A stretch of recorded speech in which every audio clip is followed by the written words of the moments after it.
ਤੁਸੀਂ ਦੇਖ ਰਹੇ ਹੋ ਜੀ ਪ੍ਰਾਈਮ ਏਸ਼ੀਆ ਟੀਵੀ। ਮੈਂ ਗੁਰਪ੍ਰੀਤ ਸਿੰਘ ਸੰਧਾਵਾਲੀਆ ਇੱਕ ਵਾਰ ਫਿਰ ਤੋਂ ਤੁਹਾਡੇ ਨਾਲ ਤੇ ਪ੍ਰੋਗਰਾਮ ਪ੍ਰਾਈਮ ਫੋਕਸ ਦੇ ਵਿੱਚ ਆਪ ਸਭ ਦਾ ਸਵਾਗਤ।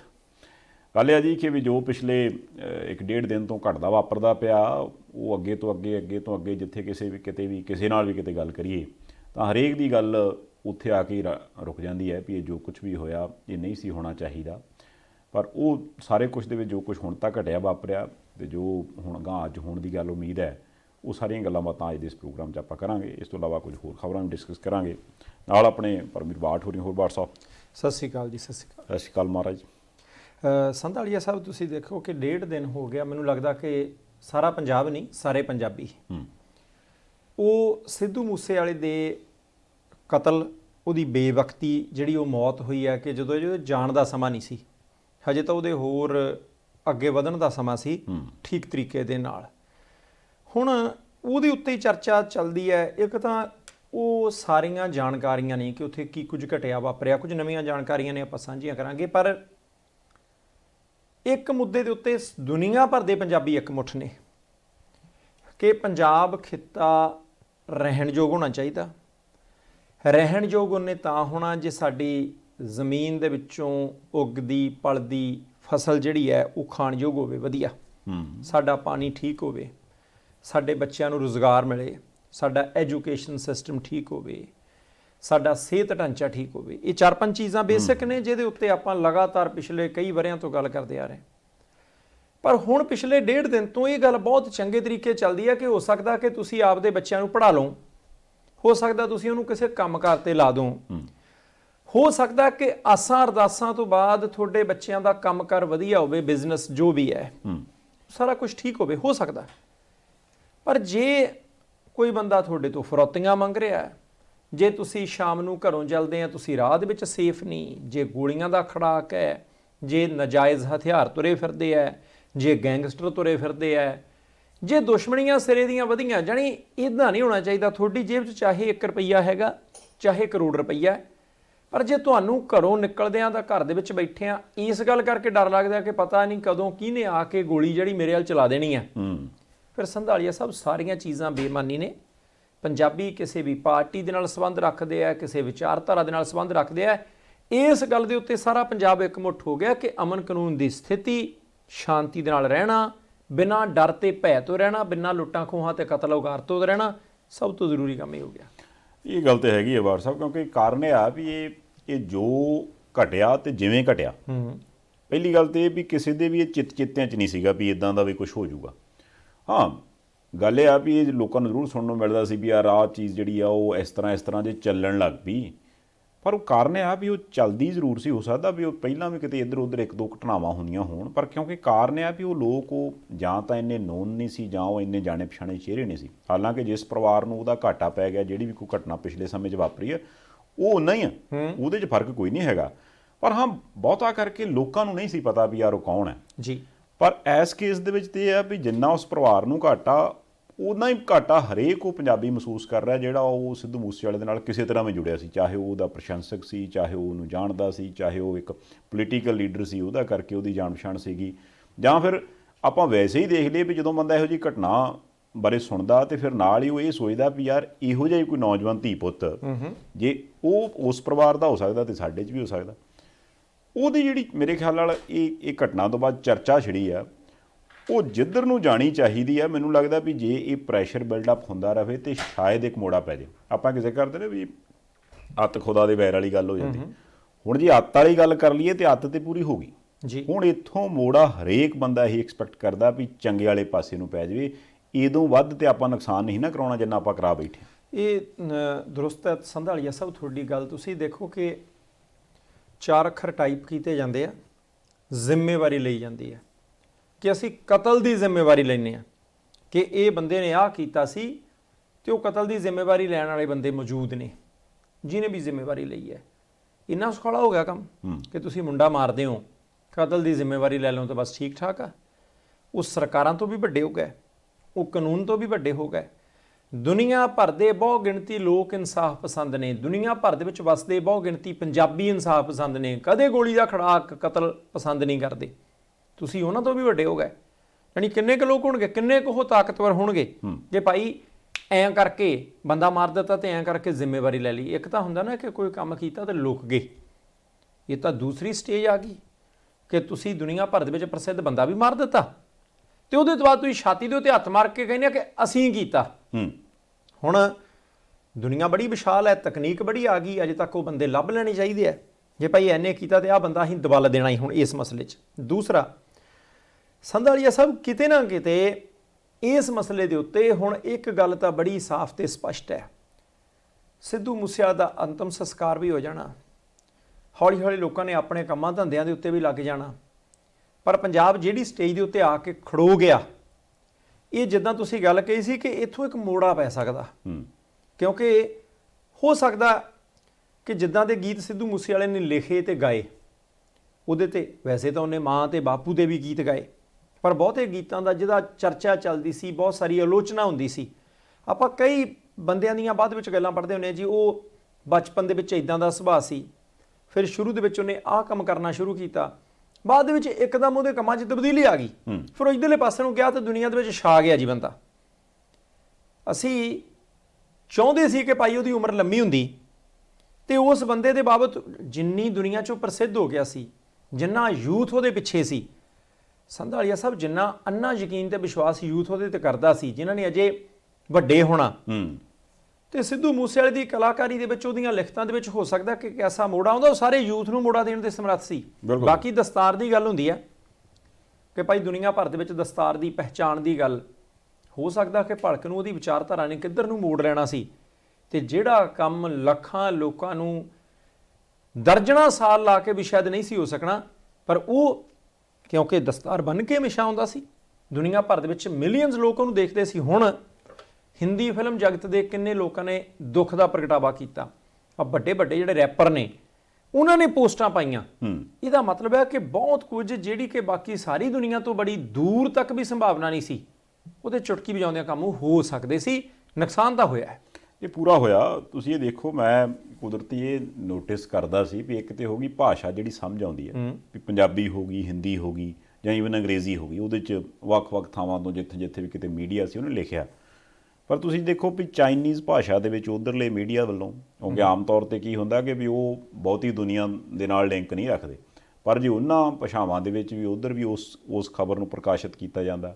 ਜੇ ਆਪਾਂ ਭਾਰਤ ਦੀ ਉਹ ਗੱਲ ਕਰ ਲਈਏ, ਬਾਕੀ ਪਾਸੇ ਜਿਹੜੀਆਂ ਸਾਊਥ ਦੀਆਂ ਭਾਸ਼ਾਵਾਂ ਨੇ ਉਹਦੇ ਵਿੱਚ ਵੀ ਥੱਲੇ ਕੀ ਲਿਖਿਆ ਕਿਸੇ ਨੂੰ ਕੁਝ ਨਹੀਂ ਪਤਾ, ਪਰ ਹਾਂ ਉੱਪਰ ਜਦੋਂ ਫੋਟੋ ਲੱਗੀ ਉਹ ਤੋਂ ਬੰਦੇ ਨੂੰ ਪਤਾ ਲੱਗਦਾ ਵੀ ਕਿਹਦੀ ਗੱਲ ਹੋ ਰਹੀ। ਇਹਦਾ ਮਤਲਬ ਇਹ ਹੋ ਗਿਆ ਵੀ ਇੱਕ ਸ਼ਖਸ ਜਿਹਦੀ ਕਿ ਇੰਨੀ ਦੂਰ ਤੱਕ ਪਛਾਣ ਸੀ, ਮਹੱਤਤਾ ਸੀਗੀ, ਉਹਨੂੰ ਇਦਾਂ ਖਤਮ ਕਰਨ ਲੱਗਿਆ ਮਿੰਟ ਨਹੀਂ ਲੱਗਿਆ। ਹੁਣ ਉਹ ਜਿਹੜੀ ਵੀਡੀਓ ਜਿਹੜੀ ਕਿ ਵਾਰ-ਵਾਰ ਹਰੇਕ ਨੇ ਦੇਖੀ, ਮੇਰਾ ਖਿਆਲ ਵੀ ਆ ਜਾਂਦੀ ਗੱਡੀ, ਆ ਜਾਂਦੀ ਗੱਡੀ, ਬਹੁਤਾ ਕਰਕੇ ਮੀਡੀਆ ਹਾਊਸਿਸ ਨੇ ਉਹਦੀ ਆਡੀਓ ਨਹੀਂ ਸੁਣਾਈ, ਪਰ ਜੇ ਓਰੀਜਨਲੀ ਕਿਸੇ ਨੇ ਉਹਦੀ ਆਡੀਓ ਸੁਣੀ ਹੋਵੇ ਤੇ ਜਿੱਦਾਂ ਗੋਲੀਆਂ ਚੱਲਦੀਆਂ ਨੇ, ਤੁਸੀਂ ਸੋਚ ਕੇ ਦੇਖੋ ਵੀ ਉਹ ਖੜਾਕ ਹੁੰਦਾ, ਪਰ ਉਹ ਇਕੱਲਾ ਖੜਾਕ ਨਹੀਂ ਹੁੰਦਾ। ਤੁਸੀਂ ਇਹ ਦੇਖੋ ਵੀ ਉਹ ਨਾਲੀ ਕਿਸੇ ਦੀ ਛਾਤੀ ਵੱਲ ਨੂੰ ਸਿੱਧੀ ਆ ਤੇ ਉਹ ਜਿੰਨੀਆਂ ਚੱਲਦੀਆਂ ਉਹ ਉਹਦੇ ਵਿੱਚ ਵੜਦੀਆਂ ਪਈਆਂ, ਉਹ ਕਿੰਨੀ ਦਹਿਸ਼ਤ ਹੈ ਦੇਖੋ ਜੀ। ਤੇ ਜੇ ਅਜੇ ਵੀ ਉਹਦਾ ਮੋੜਾ ਨਹੀਂ ਕੱਟਿਆ ਜਾਂਦਾ ਤੇ ਫਿਰ ਬਹੁਤ ਮਾੜੀ ਗੱਲ ਹੈ। ਨਹੀਂ, ਹੁਣ ਤਾਂ ਜਾਣੀ ਇਹ ਤੋਂ ਗਾਂ ਜਾਂ ਤਾਂ ਫਿਰ ਪਹਾੜੀ ਤੋਂ ਪਰਲੇ ਪਾਸੇ ਡਿੱਗ ਪੈਣਾ, ਜਾਂ ਹੌਲੀ ਹੌਲੀ ਆਪਾਂ ਥੱਲੇ ਉਤਰ ਆਉਣਾ। ਕਰਨਾ ਕੀ ਹੈ ਹੁਣ ਆਪਣੇ ਤੇ ਨਿਰਭਰ ਕਰਦਾ। ਸਿਆਸੀ ਚੁਗਲੀਆਂ 'ਚ ਨਾ ਰਹਿ ਜਵੇ ਗੱਲ, ਜ਼ਿੰਮੇਵਾਰੀਆਂ ਜਿਹਨਾਂ ਦੀਆਂ ਹੈਗੀਆਂ ਨਿਭਾਓ। ਇੱਕ ਸੰਧਾਲੀਆ ਸਾਹਿਬ ਕਿ ਇਤਰਾਜ਼ ਬਹੁਤ ਵੱਡੇ ਇਤਰਾਜ਼ ਰਹਿੰਦੇ ਰਹੇ ਆ ਸਿੱਧੂ ਮੂਸੇਵਾਲੇ ਹੋਰਾਂ ਦੇ ਗੀਤਾਂ ਦੇ ਉੱਤੇ ਕਿ ਹਥਿਆਰਾਂ ਦੀ ਗੱਲ ਕਰਦੇ, ਆ ਗੱਲ ਕਰਦੇ, ਬਿਲਕੁਲ ਠੀਕ ਹੈ। ਪਰ ਤੁਸੀਂ ਦੇਖੋ ਕਿ ਕੱਲ੍ਹ ਦੁਨੀਆ ਭਰ ਦੇ ਵਿੱਚ ਵੱਖ-ਵੱਖ ਮੁਲਕਾਂ 'ਚ, ਅਮਰੀਕਾ, ਕੈਨੇਡਾ ਜਾਂ ਆਸਟ੍ਰੇਲੀਆ, ਜਿੱਥੇ ਅੰਤਰਰਾਸ਼ਟਰੀ ਵਿਦਿਆਰਥੀ ਪੰਜਾਬੀ ਭਾਈਚਾਰਾ ਖਾਸ ਤੌਰ 'ਤੇ ਪੜ੍ਹਨ ਜਾਂਦਾ, ਉਹ ਕਈ ਜਗ੍ਹਾ 'ਤੇ ਇਕੱਠੇ ਹੋਏ, ਉਹਨਾਂ ਨੇ ਮੋਮਬੱਤੀਆਂ ਜਗਾਈਆਂ, ਸ਼ਰਧਾਂਜਲੀ ਭੇਂਟ ਕੀਤੀ। ਰੋਸਾ ਵੀ ਮਨ ਦੇ ਵਿੱਚ ਸੀਗਾ ਕਿ ਭਾਈ ਇਹ ਕਤਲ ਕਿਉਂ ਨਹੀਂ ਸੀ ਹੋਣਾ ਚਾਹੀਦਾ, ਮਾਪਿਆਂ ਦਾ ਦੁੱਖ ਨਹੀਂ ਦੇਖਿਆ ਜਾਂਦਾ। ਜਿੱਥੇ ਬਹੁਤ ਸਾਰੇ ਲੋਕ ਆਲੋਚਨਾ ਕਰਦੇ ਸੀ ਫਿਲਮ ਕਲਾ ਦੇ ਪੱਖ ਤੋਂ ਕਿੰਨੀ ਸ਼ਾਨਦਾਰ ਬਣੀ, ਫਿਲਮ ਨੇ ਕਮਾਈ ਕਿੰਨੀ ਕੀਤੀ, ਉਹ ਸਾਰੀਆਂ ਗੱਲਾਂ ਇੱਕ ਵੱਖਰੀਆਂ। ਪਰ ਜਿਹੜੀ ਇੱਕ ਪੰਜਾਬੀ ਫਿਲਮ ਦੇ ਵਿੱਚ ਸਿੱਧੂ ਮੂਸੇਵਾਲੇ ਹੋਰਾਂ ਨੇ ਕਿਰਦਾਰ ਨਿਭਾਇਆ, ਅੰਤਰਰਾਸ਼ਟਰੀ ਵਿਦਿਆਰਥੀਆਂ ਦੀਆਂ ਸਮੱਸਿਆਵਾਂ ਨੂੰ ਜ਼ੁਬਾਨ ਦਿੱਤੀ ਸੀ। ਲੱਖਾਂ ਦੀ ਗਿਣਤੀ ਦੇ ਵਿੱਚ ਅੰਤਰਰਾਸ਼ਟਰੀ ਪੰਜਾਬੀ ਵਿਦਿਆਰਥੀ ਵਿਦੇਸ਼ਾਂ 'ਚ ਨੇ, ਲੱਖਾਂ ਤਿਆਰ ਬੈਠੇ ਨੇ। ਜੇ ਬੇਸਮੈਂਟਾਂ ਦੇ ਕਿਰਾਏ ਦਾ ਰੌਲਾ ਤਾਂ ਹੈਗਾ, ਜੇ ਉਹਨਾਂ ਨੂੰ ਸ਼ੁਰੂ ਦੇ ਵਿੱਚ ਕੰਮਾਂ ਕਾਰਾਂ ਦਾ ਰੌਲਾ ਤਾਂ ਹੈਗਾ, ਜੇ ਕਿਤੇ ਕਿਤੇ ਤਨਖਾਹ ਮਰਦੀ ਆ ਤਾਂ ਉਹ ਰੌਲਾ ਹੈਗਾ, ਜੇ ਕਈ ਜਗ੍ਹਾ ਦੇ ਉੱਤੇ ਉਹਨਾਂ ਦੇ ਨਾਲ ਥੋੜਾ ਜਿਹਾ ਵੱਖਰਾ ਵਿਵਹਾਰ ਹੁੰਦਾ ਤੇ ਉਹ ਹੈਗਾ।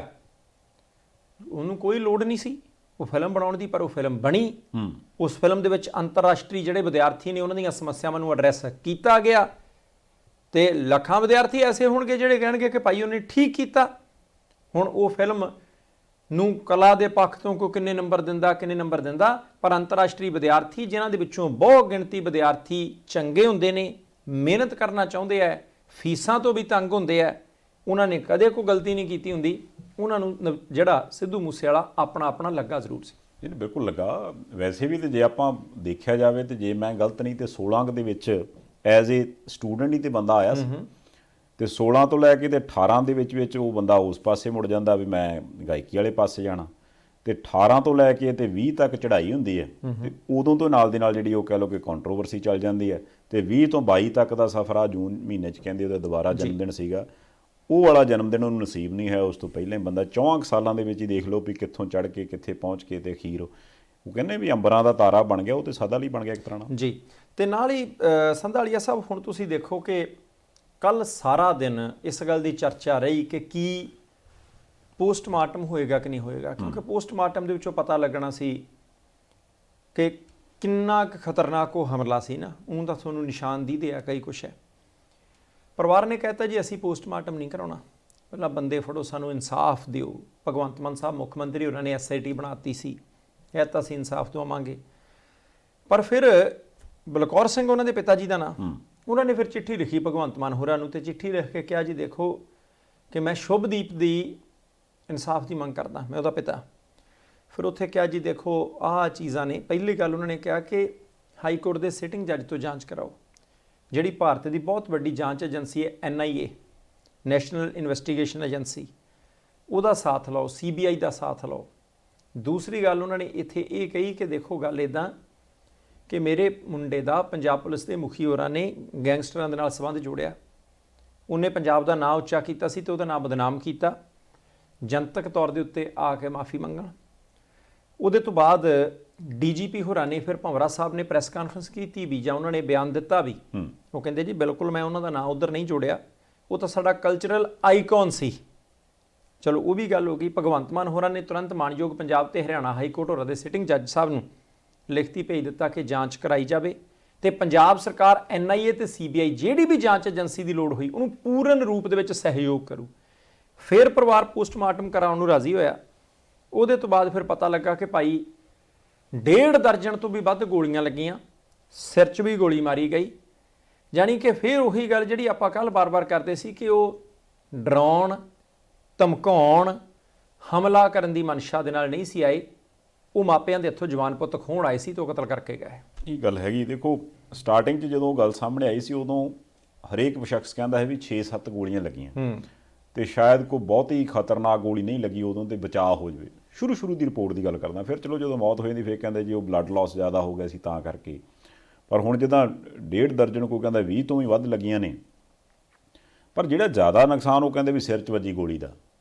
ਹੁਣ ਉਹ ਜਿਹੜੇ ਨਾਲ ਦੇ ਸਾਥੀ ਆ ਉਹ ਇਹ ਕਹਿੰਦੇ ਆ ਕਿ ਵੀ ਉਹ ਜੇ ਬੰਦਾ ਕਹਿੰਦਾ ਸੀ ਵੀ ਗਾਣਿਆਂ 'ਚ ਮੈਂ ਦਲੇਰ ਹਾਂ, ਤੇ ਉਹ ਦਲੇਰ ਸੀਗਾ ਵੀ ਜਿਹੜਾ ਉਹਦੇ ਕੋਲੇ ਹਥਿਆਰ ਸੀ ਉਹਨੇ ਉਹਦੇ ਨਾਲ ਮੁਕਾਬਲਾ ਕੀਤਾ, ਪਰ ਉਹ ਇੱਕ ਹਥਿਆਰ ਸੀ, ਉਹ ਬੰਦੇ ਜ਼ਿਆਦੇ ਸੀ, ਉਹਨਾਂ ਕੋਲੇ ਆਟੋਮੈਟਿਕ ਹਥਿਆਰ ਸੀ। ਜਿਸ ਹਿਸਾਬ ਨਾਲ ਉਹਨਾਂ ਨੇ ਗੋਲੀਆਂ ਦਾ ਮੀਂਹ ਵਰਾਇਆ ਫਿਰ ਉੱਥੇ ਨਹੀਂ ਸੀ ਬੰਦੇ ਦੀ ਚੱਲ ਸਕਦੀ।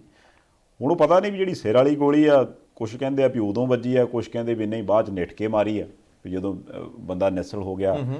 ਹੁਣ ਜੋ ਕੁਛ ਵੀ ਉਹ ਘਟਿਆ ਵਾਪਰਿਆ ਉਹਦੇ 'ਚ ਇੱਕ ਗੱਲ ਤੇ ਪੱਕੀ ਸੀ ਵੀ ਉਹ ਇੱਕ ਗਿਣੀ ਮਿਥੀ ਸਾਜ਼ਿਸ਼ ਸੀ।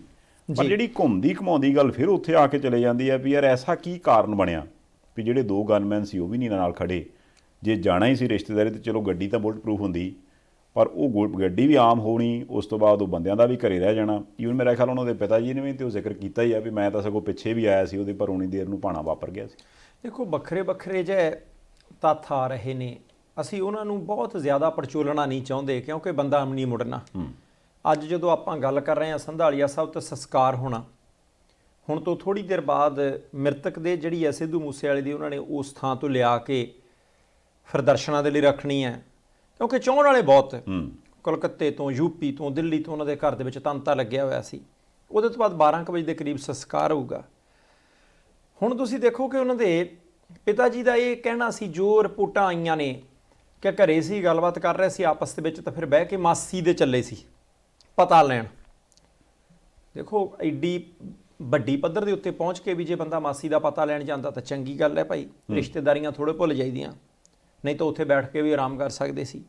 3 ਜਣੇ ਗਏ, ਇੱਕ ਨਾਲ ਦੀ ਸੀਟ ਤੇ ਬੈਠਾ, ਇੱਕ ਪਿੱਛੇ ਬੈਠਾ। ਹੁਣ ਉਹਦੇ ਪਿਤਾ ਨੇ ਕਿਹਾ ਜਦੋਂ ਮੈਨੂੰ ਪਤਾ ਲੱਗਿਆ ਕਿ ਭਾਈ ਉਹ ਇਕੱਲਾ ਹੀ ਚਲਾ ਗਿਆ, ਬੁਲਟ ਪ੍ਰੂਫ ਗੱਡੀ ਨਹੀਂ ਨਾਲ ਲੈ ਗਿਆ ਸ਼ੁਭਦੀਪ, ਤੇ ਗਨਮੈਨ ਵੀ ਇੱਥੇ ਹੀ ਆ, ਮੈਂ ਕਹਿੰਦੇ ਉਸੇ ਵੇਲੇ ਫਿਰ ਦੂਜੀ ਗੱਡੀ ਸਟਾਰਟ ਕੀਤੀ ਤੇ ਗਨਮੈਨ ਉਹਦੇ ਵਿੱਚ ਬਿਠਾਏ ਤੇ ਮਗਰ ਗਿਆ। ਪਰ ਮੇਰੇ ਜਾਂਦਿਆਂ ਨੂੰ ਕਹਿੰਦੇ ਕੰਮ ਹੋ ਚੁੱਕਾ ਸੀ, ਕਿਉਂਕਿ ਸਾਡਾ ਫਰਕ ਬੜਾ ਸੀ ਗੱਡੀਆਂ ਦਾ। ਦੂਸਰੇ ਪਾਸੇ ਉਹਦੇ ਜਿਹੜੇ ਨਾਲ ਦੇ ਸੱਜਣ ਜ਼ਖਮੀ ਨੇ, ਉਹਨਾਂ ਵੱਲੋਂ ਕੁਝ ਰਿਪੋਰਟਾਂ ਜਿਹੜੀਆਂ ਇਦਾਂ ਦੀਆਂ ਆ ਰਹੀਆਂ ਨੇ ਕਿ ਉਹਨੇ ਮੁਕਾਬਲਾ ਵੀ ਕੀਤਾ, ਇਹ ਵੀ ਕਿਹਾ ਕਿ ਗੱਡੀ ਸ਼ਾਇਦ 2 ਜਣੇ ਦੇ ਹੋਰ ਬੈਠਣ ਦੀ ਥਾਂ ਨਹੀਂ ਸੀ। ਪਰ ਸੰਧਾਲੀਆ ਸਾਹਿਬ ਤੁਸੀਂ ਇਹ ਦੇਖੋ, ਇੱਕ ਬੀਬੀ ਕਹਿੰਦੀ ਜੀ ਮੈਂ ਘਰ ਦੇ ਉਹ ਜਿਹੜੇ ਝਰੋਖੇ ਜਾਂ ਹੁੰਦੇ ਉਹਨਾਂ ਦੇ ਵਿੱਚ ਦੀ ਦੇਖ ਰਹੀ ਸੀ ਕਿ ਉੱਥੋਂ ਧੂੰਆਂ ਹੀ ਇਦਾਂ ਨਿਕਲਦਾ ਜਦੋਂ ਫਾਇਰਿੰਗ ਹੋਈ ਹੈ, ਵੀ ਜਿੱਦਾਂ ਗੱਡੀ ਨੂੰ ਅੱਗ ਲੱਗ ਗਈ ਹੁੰਦੀ ਹੈ।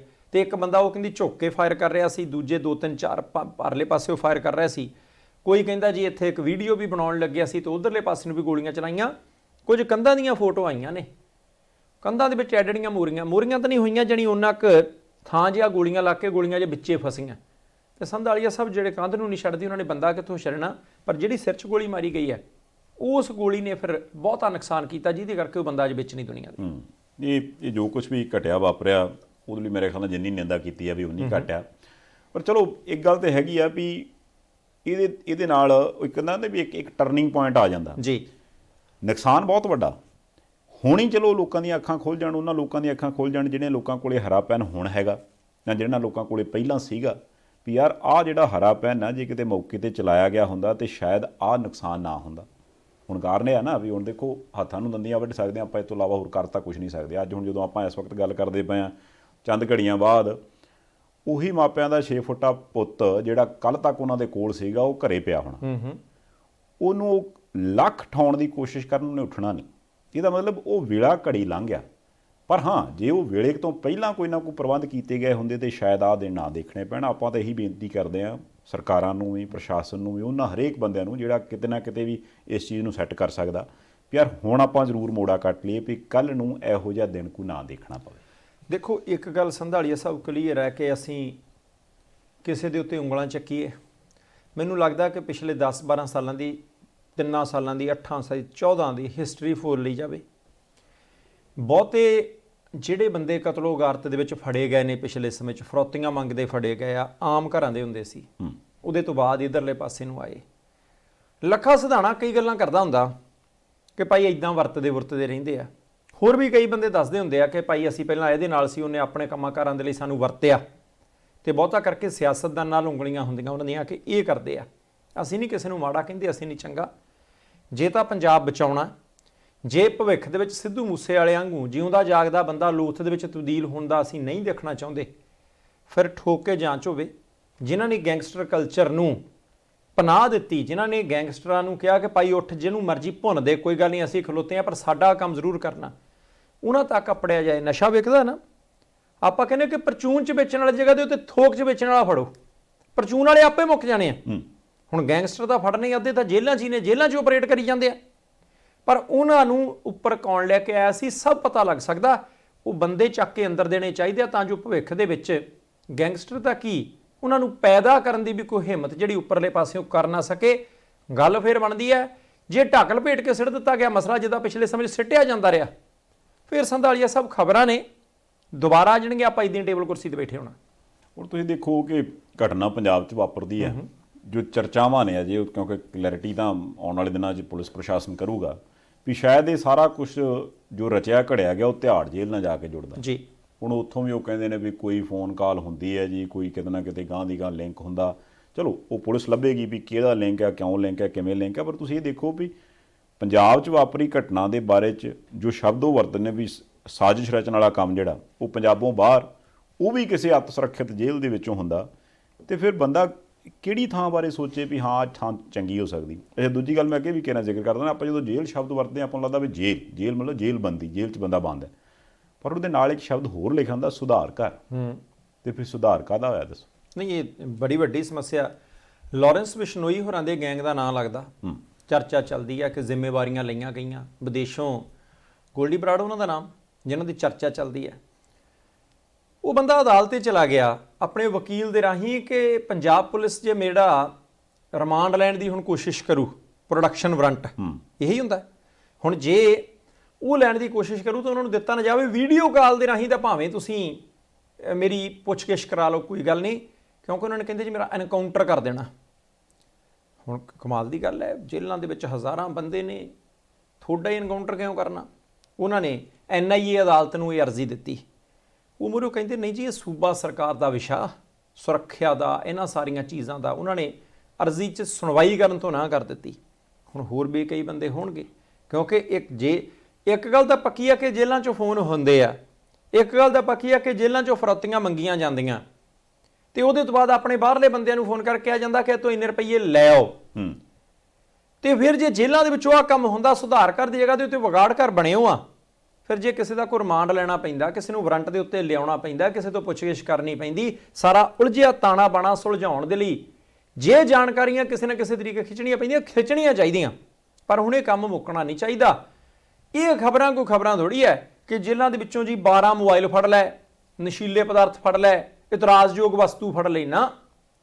ਇਹ ਖਬਰਾਂ ਤਾਂ ਆਖਰੀ ਖਬਰਾਂ ਨੇ। ਇਹਦੇ ਤੋਂ ਪਹਿਲਾਂ ਕਿਹਦੇ ਕਰਕੇ ਉਹ ਸਾਰਾ ਕੁਝ ਹੁੰਦਾ ਰਿਹਾ, ਕੌਣ ਪੁਸ਼ਤਪਨਾਈ ਜੇਲ੍ਹਾਂ ਦੇ ਵਿੱਚੋਂ ਕਰਦਾ ਹੈ।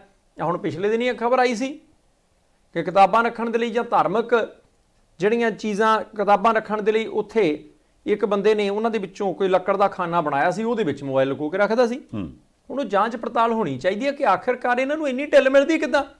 ਆਮ ਬੰਦਾ ਤਾਂ ਉੱਥੇ ਟੰਗਾ ਰਹਿੰਦਾ, ਉਹਨੂੰ ਰੋਟੀ ਨਹੀਂ ਮਿਲਦੀ, ਜੇਲ੍ਹ ਦੇ ਵਿੱਚ ਇਹਨਾਂ ਨੂੰ ਮੋਬਾਈਲ ਮਿਲ ਜਾਂਦੇ ਆ। ਆਉਂਦੇ ਆ ਜਿਹੜਾ ਮੋਬਾਈਲ ਆਪਾਂ ਸ਼ਬਦ ਕਹਿ ਦਿੰਦੇ ਨਾ ਵੀ ਫਲਾਨੀ ਥਾਂ ਤੋਂ ਫਲਾਨੇ ਕੋਲੇ ਮੋਬਾਈਲ ਸੀ, ਫਲਾਨੀ ਥਾਂ ਤੇ ਇੰਨੇ ਮੋਬਾਈਲ ਫੜੇ ਗਏ। ਹੁਣ ਹੋ ਸਕਦਾ ਵੀ ਇੱਕ ਲਾਈਨ ਦੀ ਖਬਰ ਹੋਵੇ, ਪਰ ਇਸ ਇੱਕ ਲਾਈਨ ਦੀ ਖਬਰ ਦਾ ਲਿੰਕ ਆ ਜੋ ਘਟਨਾਕ੍ਰਮ ਵਾਪਰਿਆ ਇਹਦੇ ਨਾਲ ਆ। ਕਿਉਂਕਿ ਕਾਰਨ ਇਹ ਆ ਵੀ ਜੇ ਮੋਬਾਈਲ ਹੋਊਗਾ, ਮੋਬਾਈਲ ਦਾ ਮਤਲਬ ਵੀ ਕਿਸੇ ਨੂੰ ਫੋਨ ਕਾਲ ਤੁਸੀਂ ਕਰ ਵੀ ਸਕਦੇ, ਆ ਵੀ ਸਕਦੀ ਹੈ, ਆਰਡਰ ਦੇ ਵੀ ਸਕਦੇ, ਆਰਡਰ ਲੈ ਵੀ ਸਕਦੇ ਆ।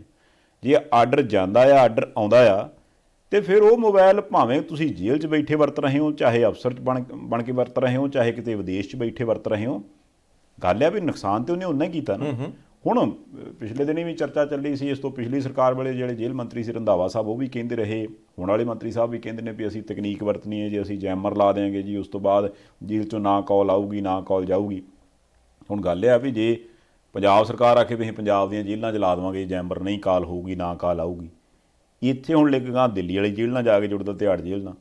ਹੁਣ ਕਿੱਥੇ ਕਿੱਥੇ ਤੁਸੀਂ ਜੈਮਰ ਲਾ ਲਓਗੇ ਤੇ ਕਿਹਨੂੰ ਕਹਿ ਲਓਗੇ ਵੀ ਹਾਂ ਇੱਥੇ ਆਹ ਚੀਜ਼ ਨਹੀਂ ਜੀ, ਆਹ ਇਸ ਚੀਜ਼ ਦੀ ਲੋੜ ਆ।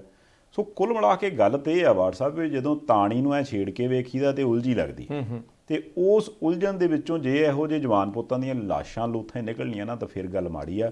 ਕਿਉਂਕਿ ਜਿਹੜਾ ਵੀ ਬੰਦਾ ਉਦਣ ਨਹੁੰ ਤੇ ਸਿਆਹੀ ਲਵਾ ਕੇ ਉੱਥੇ ਬਟਨ ਦੱਬ ਕੇ ਆਉਂਦਾ ਨਾ ਵੀ ਮੈਂ ਵੋਟ ਪਾਈ, ਉਹ ਸਿਰਫ ਇਸੇ ਕਰਕੇ ਨਹੀਂ ਪਾ ਕੇ ਆਉਂਦਾ ਵੀ ਮੇਰੀ ਮਜਬੂਰੀ ਸੀ ਤੇ ਮੈਂ ਜਾ ਕੇ ਵੋਟ ਪਾ ਕੇ ਆਉਣੀ। ਉਹ ਵਿਚਾਰਾ ਭੁੱਖ ਭਾਲਦਾ ਵੀ ਭਾਈ 5 ਸਾਲ ਤੁਹਾਨੂੰ ਦਿੱਤੇ, ਉਹ ਜਾਣੇ ਮੇਰੇ ਬਾਲ ਪਰਿਵਾਰ ਦਾ ਕੋਈ ਖਿਆਲ ਰੱਖਿਓ ਵੀ ਉਹ ਜਾਣੇ ਅਸੀਂ ਵੀ ਜ਼ਿੰਦਗੀ ਤੇ ਜਿਉਂਦੇ ਰਹੀਏ, ਦੁਨੀਆ ਦੇ ਜਿਉਂਦੇ ਰਹੀਏ। ਤੇ ਜੇ ਇਹੋ ਕੁਛ ਹੀ ਹੋਣਾ ਤੇ ਫਿਰ ਤੇ ਇਹ ਗੱਲ ਤੁਹਾਡੀ ਠੀਕ ਹੈ। ਆਮ ਆਦਮੀ ਪਾਰਟੀ ਦੀ ਲੀਡਰਸ਼ਿਪ ਨੂੰ ਜਦੋਂ ਪੱਤਰਕਾਰ ਪੁੱਛਦੇ ਆ, ਉਹ ਕਹਿੰਦੇ ਜੀ ਇਨਸਾਫ ਦਿਆਂਗੇ, ਬੰਦੇ ਛੇਤੀ ਫੜ ਲਾਂਗੇ, ਰਾਉਂਡ ਅਪ ਕਰ ਲਿਆ। ਪੁਲਿਸ ਨੇ ਵੀ ਕਿਹਾ, ਇੱਕ ਬੰਦੇ ਦੇ ਬਾਬਤ ਪਤਾ ਲੱਗਾ ਹਿਮਾਚਲ ਪ੍ਰਦੇਸ਼ ਦਾ ਬਾਰਡਰ ਟੱਪ ਕੇ ਉੱਤਰਾਖੰਡ ਜਾਂਦਾ ਸੀ, ਸ਼ਾਰਪ ਸ਼ੂਟਰ, ਕਿ ਉਹ ਚੱਕ ਲਿਆ।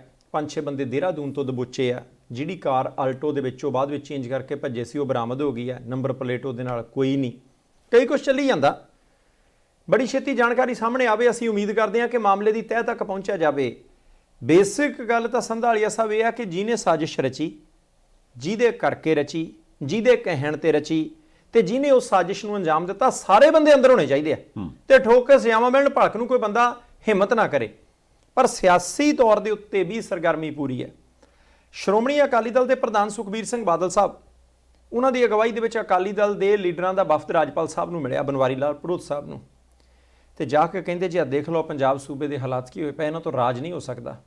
ਇਹ ਦਿੱਲੀ ਵਾਲਿਆਂ ਦੇ ਮੂੰਹ ਵੱਲ ਦੇਖਦੇ ਆ। ਉਹਨਾਂ ਨੂੰ, ਦਿੱਲੀ ਵਾਲਿਆਂ ਨੂੰ ਕੀ ਪਤਾ ਕਿ ਪੰਜਾਬ ਕਿੱਦਾਂ ਚੱਲਦਾ, ਉਹਨਾਂ ਨੂੰ ਕੀ ਪਤਾ ਕਿ ਸਾਡੇ ਹਾਲਾਤ ਕੀ ਨੇ, ਉਹਨਾਂ ਨੂੰ ਕਹਿੰਦੇ ਕੁਛ ਨਹੀਂ ਪਤਾ। ਇਸ ਕਰਕੇ ਅਮਨ ਕਾਨੂੰਨ ਦੀ ਸਥਿਤੀ ਬੜੀ ਖਰਾਬ ਹੈ, ਸਰਕਾਰ ਬਰਖਾਸਤ ਕਰ ਦਿਓ। ਜੇ ਇਹ ਸਰਕਾਰ ਇੱਦਾਂ ਰਹੀ ਤਾਂ ਪੰਜਾਬ ਸੂਬਾ ਸੰਭਲਿਓ ਵੀ ਸੰਭਲਣਾ ਨਹੀਂ। ਉਹਨਾਂ ਨੇ ਫਿਰ ਅਰਵਿੰਦ ਕੇਜਰੀਵਾਲ ਨੂੰ ਕਹਿੰਦੇ ਜੀ ਪੰਜਾਬ ਪੁਲਿਸ ਦੀ ਸਿਕਿਉਰਿਟੀ ਹੈ। ਰਾਘਵ ਚੱਡਾ ਸਾਹਿਬ ਦੇ ਕੋਲ ਕਹਿੰਦੇ ਜੀ 50 ਦੇ ਕਰੀਬ ਸਿਕਿਉਰਿਟੀ ਵਾਲੇ ਬੰਦੇ ਨੇ। ਹੋਰ ਕਈਆਂ ਦਾ ਜ਼ਿਕਰ ਕੀਤਾ। ਇੱਦਾਂ ਹੀ ਭਾਰਤੀ ਜਨਤਾ ਪਾਰਟੀ ਦੇ ਸੂਬਾ ਪ੍ਰਧਾਨ ਅਸ਼ਵਨੀ ਸ਼ਰਮਾ ਸਾਹਿਬ ਦੀ ਅਗਵਾਈ ਦੇ ਵਿੱਚ ਵੀ ਵਫਦ ਚਲਾ ਗਿਆ। ਉਹਨਾਂ ਨੇ ਵੀ ਇਹੀ ਕਿਹਾ। ਉਹ ਕਹਿੰਦੇ ਜੀ ਪੰਜਾਬ ਸਾਂਭ ਲੈਣਾ ਚਾਹੀਦਾ, ਇਹ ਗੱਲਾਂ ਮਾੜੀਆਂ ਕਰਦੇ ਆ। ਇਹਨਾਂ ਨੇ ਸਿਕਿਉਰਿਟੀ ਜੇ ਘਟਾਈ ਸੀ ਤਾਂ ਉਹ ਪੇਪਰ ਲੀਕ ਕਿਉਂ ਕੀਤੇ, ਉਹਦੇ ਕਰਕੇ ਸਾਰੀ ਜ਼ਿੰਮੇਵਾਰੀ ਉਹਨਾਂ ਨੇ ਤਾਂ ਭਗਵੰਤ ਮਾਨ ਸਾਹਿਬ ਤੇ ਵੀ ਕਿਹਾ ਪਰਚਾ ਹੋਵੇ, ਸੁਖਬੀਰ ਸਿੰਘ ਬਾਦਲ ਸਾਹਿਬ ਨੇ ਵੀ ਕਿਹਾ ਕਿ ਪਰਚਾ ਹੋਵੇ। ਹੁਣ ਦੋਨਾਂ ਨੇ ਸਰਕਾਰ ਬਰਖਾਸਤ ਕਰਨ ਦੀ ਮੰਗ ਕੀਤੀ ਹੈ। ਰਾਜਪਾਲ ਸਾਹਿਬ ਅੱਗੋਂ ਰਿਐਕਟ ਕੀ ਕਰਦੇ ਆ, ਇੰਤਜ਼ਾਰ ਰਹੂਗਾ। ਨਹੀਂ, ਗੱਲ ਤਾਂ ਹੈਗੀ, ਕਿਉਂਕਿ ਮੇਰੇ ਖਿਆਲ ਨਾਲ ਹੁਣ ਜਿੰਨੀਆਂ ਵੀ ਪੋਲੀਟੀਕਲ ਪਾਰਟੀਆਂ ਦੇ ਲੀਡਰ ਨੇ ਉਹ ਕਹਿੰਦੇ ਵੀ ਅਸੀਂ ਪਿਛਲੇ ਸਮੇਂ 'ਚ ਵੀ ਕਹਿੰਦੇ ਆਏ ਤੇ ਹੁਣ ਉਹ ਜੋ ਕੁਝ ਹੋਇਆ ਘਟਿਆ ਵਾਪਰਿਆ ਆ ਉਹਦਾ ਸਬੂਤ ਹੈ, ਐਂਡ ਇਸ ਤੋਂ ਵੱਡਾ ਸਬੂਤ ਉਹ ਕਹਿੰਦੇ ਵੀ ਹੋ ਕੋਈ ਨਹੀਂ ਸਕਦਾ। ਹਾਂ, ਇਹ ਗੱਲ ਠੀਕ ਹੈ ਕਿ ਇਸ ਤੋਂ ਪਹਿਲਾਂ ਵੀ ਜਦੋਂ ਕਿਤੇ ਘਟਨਾ ਵਾਪਰਦੀ ਸੀਗੀ ਉਦੋਂ ਵੀ ਜਿਹੜਾ ਬੰਦਾ ਵਿਰੋਧੀ ਪਾਰਟੀ 'ਚ ਹੁੰਦਾ ਉਹਨੂੰ ਹੁੰਦਾ ਵੀ ਇਹਨੂੰ ਫਟਾਫਟ ਕੁਰਸੀ ਤੋਂ ਲਾਹ ਦਿਓ ਜੀ, ਕੋਈ ਨੈਤਿਕ ਹੱਕ ਨਹੀਂ ਹੈਗਾ। ਹਾਂ, ਨਾ ਮੇਰੇ ਖਿਆਲ ਨਾਲ ਇਸ ਤੋਂ ਪਹਿਲਾਂ ਹੀ ਕੋਈ ਪੋਲੀਟੀਕਲ ਪਾਰਟੀ ਉਸ ਚੀਜ਼ ਦੇ ਲਈ ਰਾਜ਼ੀ ਹੋਈ ਹੈ ਵੀ ਆਪਾਂ ਕੁਰਸੀ ਛੱਡ ਦਈਏ, ਤੇ ਨਾ ਮੇਰੇ ਖਿਆਲ ਨਾਲ ਹੋਣ ਵਾਲਿਆ ਹੋਣਾ।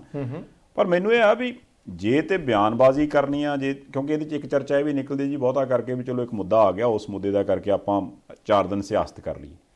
ਜੇ ਤੇ ਸਿਆਸਤ ਕਰਨ ਦੇ ਲਈ ਬਿਆਨ ਆ ਤੇ ਫਿਰ ਗੱਲ ਮਾੜੀ ਹੈ। ਹਾਂ, ਜੇ ਆਪਾਂ ਉਹਦੇ ਲਈ ਸਿੰਸੀਅਰ ਆ, ਜੇ ਉਹਦੇ ਲਈ ਆਪਾਂ ਸੀਰੀਅਸ ਆ, ਆਪਾਂ ਕਿਉਂਕਿ ਮੇਰੇ ਖਿਆਲ ਨਾਲ ਜਿੰਨੀਆਂ ਵੀ ਪਾਰਟੀਆਂ ਇਸ ਵਕਤ ਵਿਰੋਧੀ ਧਿਰ 'ਚ ਨੇ ਉਹਨਾਂ ਸਾਰਿਆਂ ਨੇ ਉਸ ਕੁਰਸੀ ਦਾ ਨਿੱਘ ਮਾਣਿਆ ਤੇ ਉਹਨਾਂ ਨੂੰ ਅੰਦਰਲੇ ਪੂਰੇ ਸਿਸਟਮ ਦਾ ਪਤਾ ਵੀ ਆਹ ਇੱਦਾਂ ਚੱਲਦਾ, ਇੱਦਾਂ ਚੱਲਦਾ, ਇੱਦਾਂ ਚੱਲਦਾ।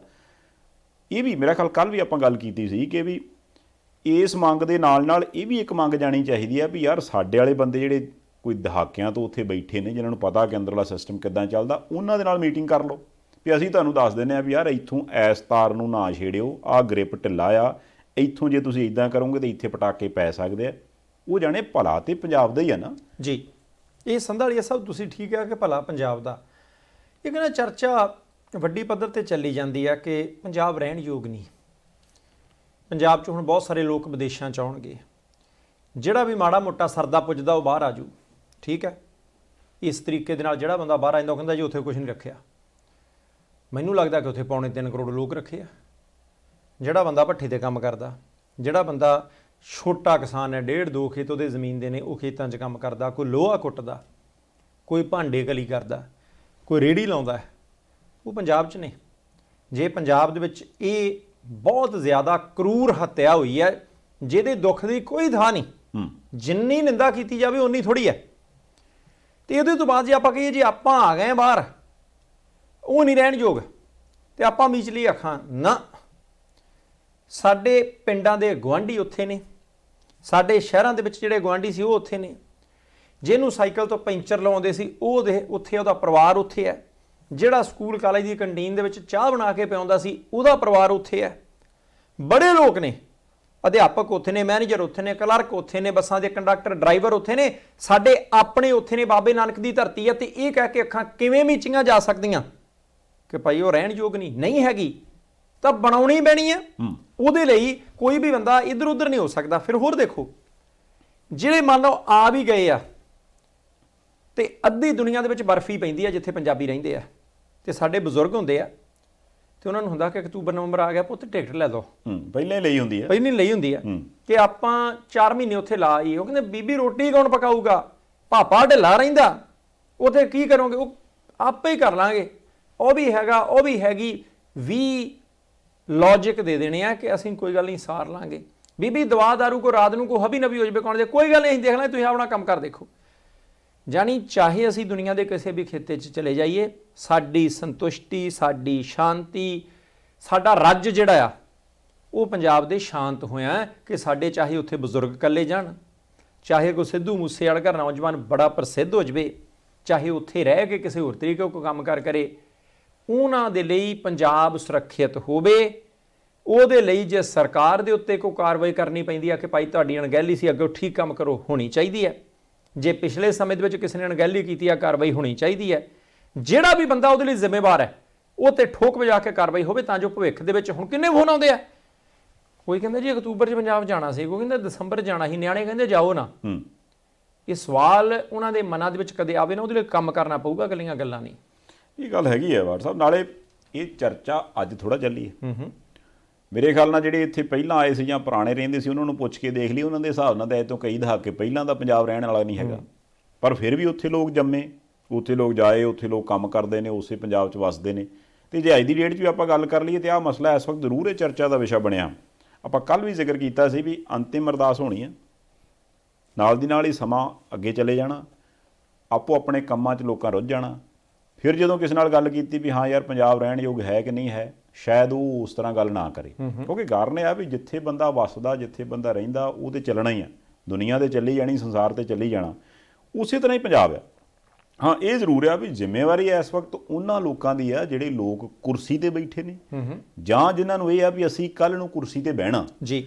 ਹਾਂ, ਜੇ ਤੇ ਉਹ ਉਹਨੂੰ ਉੱਦਾਂ ਦਾ ਬਣਾ ਕੇ ਰੱਖਣ ਵੀ ਹਾਂ ਉਹਨਾਂ ਨੂੰ ਆਸ ਉਮੀਦ ਹੋਵੇ ਵੀ ਯਾਰ ਸਾਡੀ ਕੁਰਸੀ ਇੰਨੇ ਸਾਲ ਚੱਲਦੀ ਰਹੂਗੀ, ਜਾਂ ਕੱਲ੍ਹ ਨੂੰ ਸਾਡੇ ਜਵਾਕ ਜਾਂ ਸਾਡੀ ਅਗਲੀ ਪੀੜ੍ਹੀ ਕੁਰਸੀ ਤੇ ਬਹੂਗੀ, ਇਹ ਉਹ ਜ਼ਰੂਰ ਸੋਚਣ। ਹਾਂ, ਜੇ ਦੂਜੀ ਗੱਲ ਆ ਤੇ ਅਗਲਾ ਬੰਦਾ ਤੇ ਕਾਰਨ ਆ ਨਾ, ਜਿਹੜਾ ਵਿਚਾਰਾ ਇੱਕ ਸਧਾਰਨ ਆਮ ਬੰਦਾ, ਉਹਦੇ ਵਿਚਾਰਾ ਅੱਗੇ ਵੀ ਹੋਰ ਦੁਵਿਧਾਵਾਂ 'ਚ ਪਿਸਦਾ ਹੁੰਦਾ, ਤੇ ਇੱਕ ਦੁਵਿਧਾ ਉਹਨੂੰ ਹੋਰ ਪੈ ਜਾਊਗੀ, ਵਿਚਾਰਾ ਜਾਊ ਕਿੱਥੇ? ਜਾਊ ਕਿੱਥੇ? ਨਹੀਂ, ਇਹ ਬਹੁਤ ਜ਼ਰੂਰੀ ਹੈ ਸੰਧਾਲੀਆ ਸਾਹਿਬ। ਮੈਂ ਸੋਚਦਾ ਸੀ ਕਿ ਕਿਤੇ ਕੋਈ ਘਾਟ ਹੈ, ਸਮੱਸਿਆ। ਆਪਾਂ ਹੁਣੇ ਆਏ ਪੰਜਾਬ ਤੋਂ, ਅਜੇ ਕਿੰਨਾ ਕੁ ਚਿਰ ਹੋਇਆ, ਕਿਤੇ ਕੁਝ ਵੀ ਨਹੀਂ ਹੋਇਆ।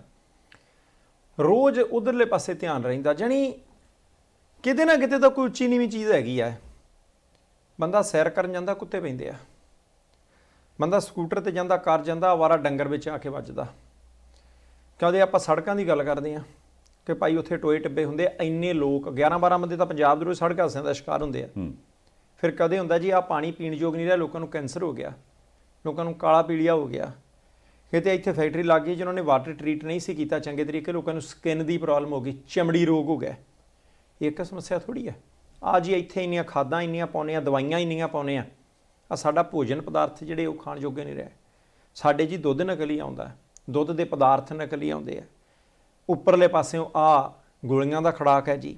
ਜਿਹੜਾ ਬੰਦਾ, ਕਈਆਂ ਨੂੰ ਪੁੱਛੀਦਾ ਕਾਰੋਬਾਰ ਕਰਦੇ, ਕਹਿੰਦੇ ਜੀ ਫਰੌਤੀਆਂ ਮੰਗਦੇ ਆ, ਚੁੱਪ ਕਰਕੇ ਦੇ ਦੀ, ਦੇ ਨਿਆਣੇ ਨੂੰ ਤਾਂ ਸਕੂਲੇ ਜਾਣਾ ਹੀ ਆ, ਨਾਲ ਨਾਲ ਥੋੜ੍ਹੀ ਤੁਰੇ ਫਿਰ ਸਕਦੇ ਆ, ਰੋਟੀ ਘੱਟ ਖਾ ਲਾਂਗੇ, ਪਰਿਵਾਰ ਦੇ ਜੀਅ ਤੋਂ ਬਿਨਾਂ ਥੋੜ੍ਹੀ ਸਰਦਾ ਹੈ।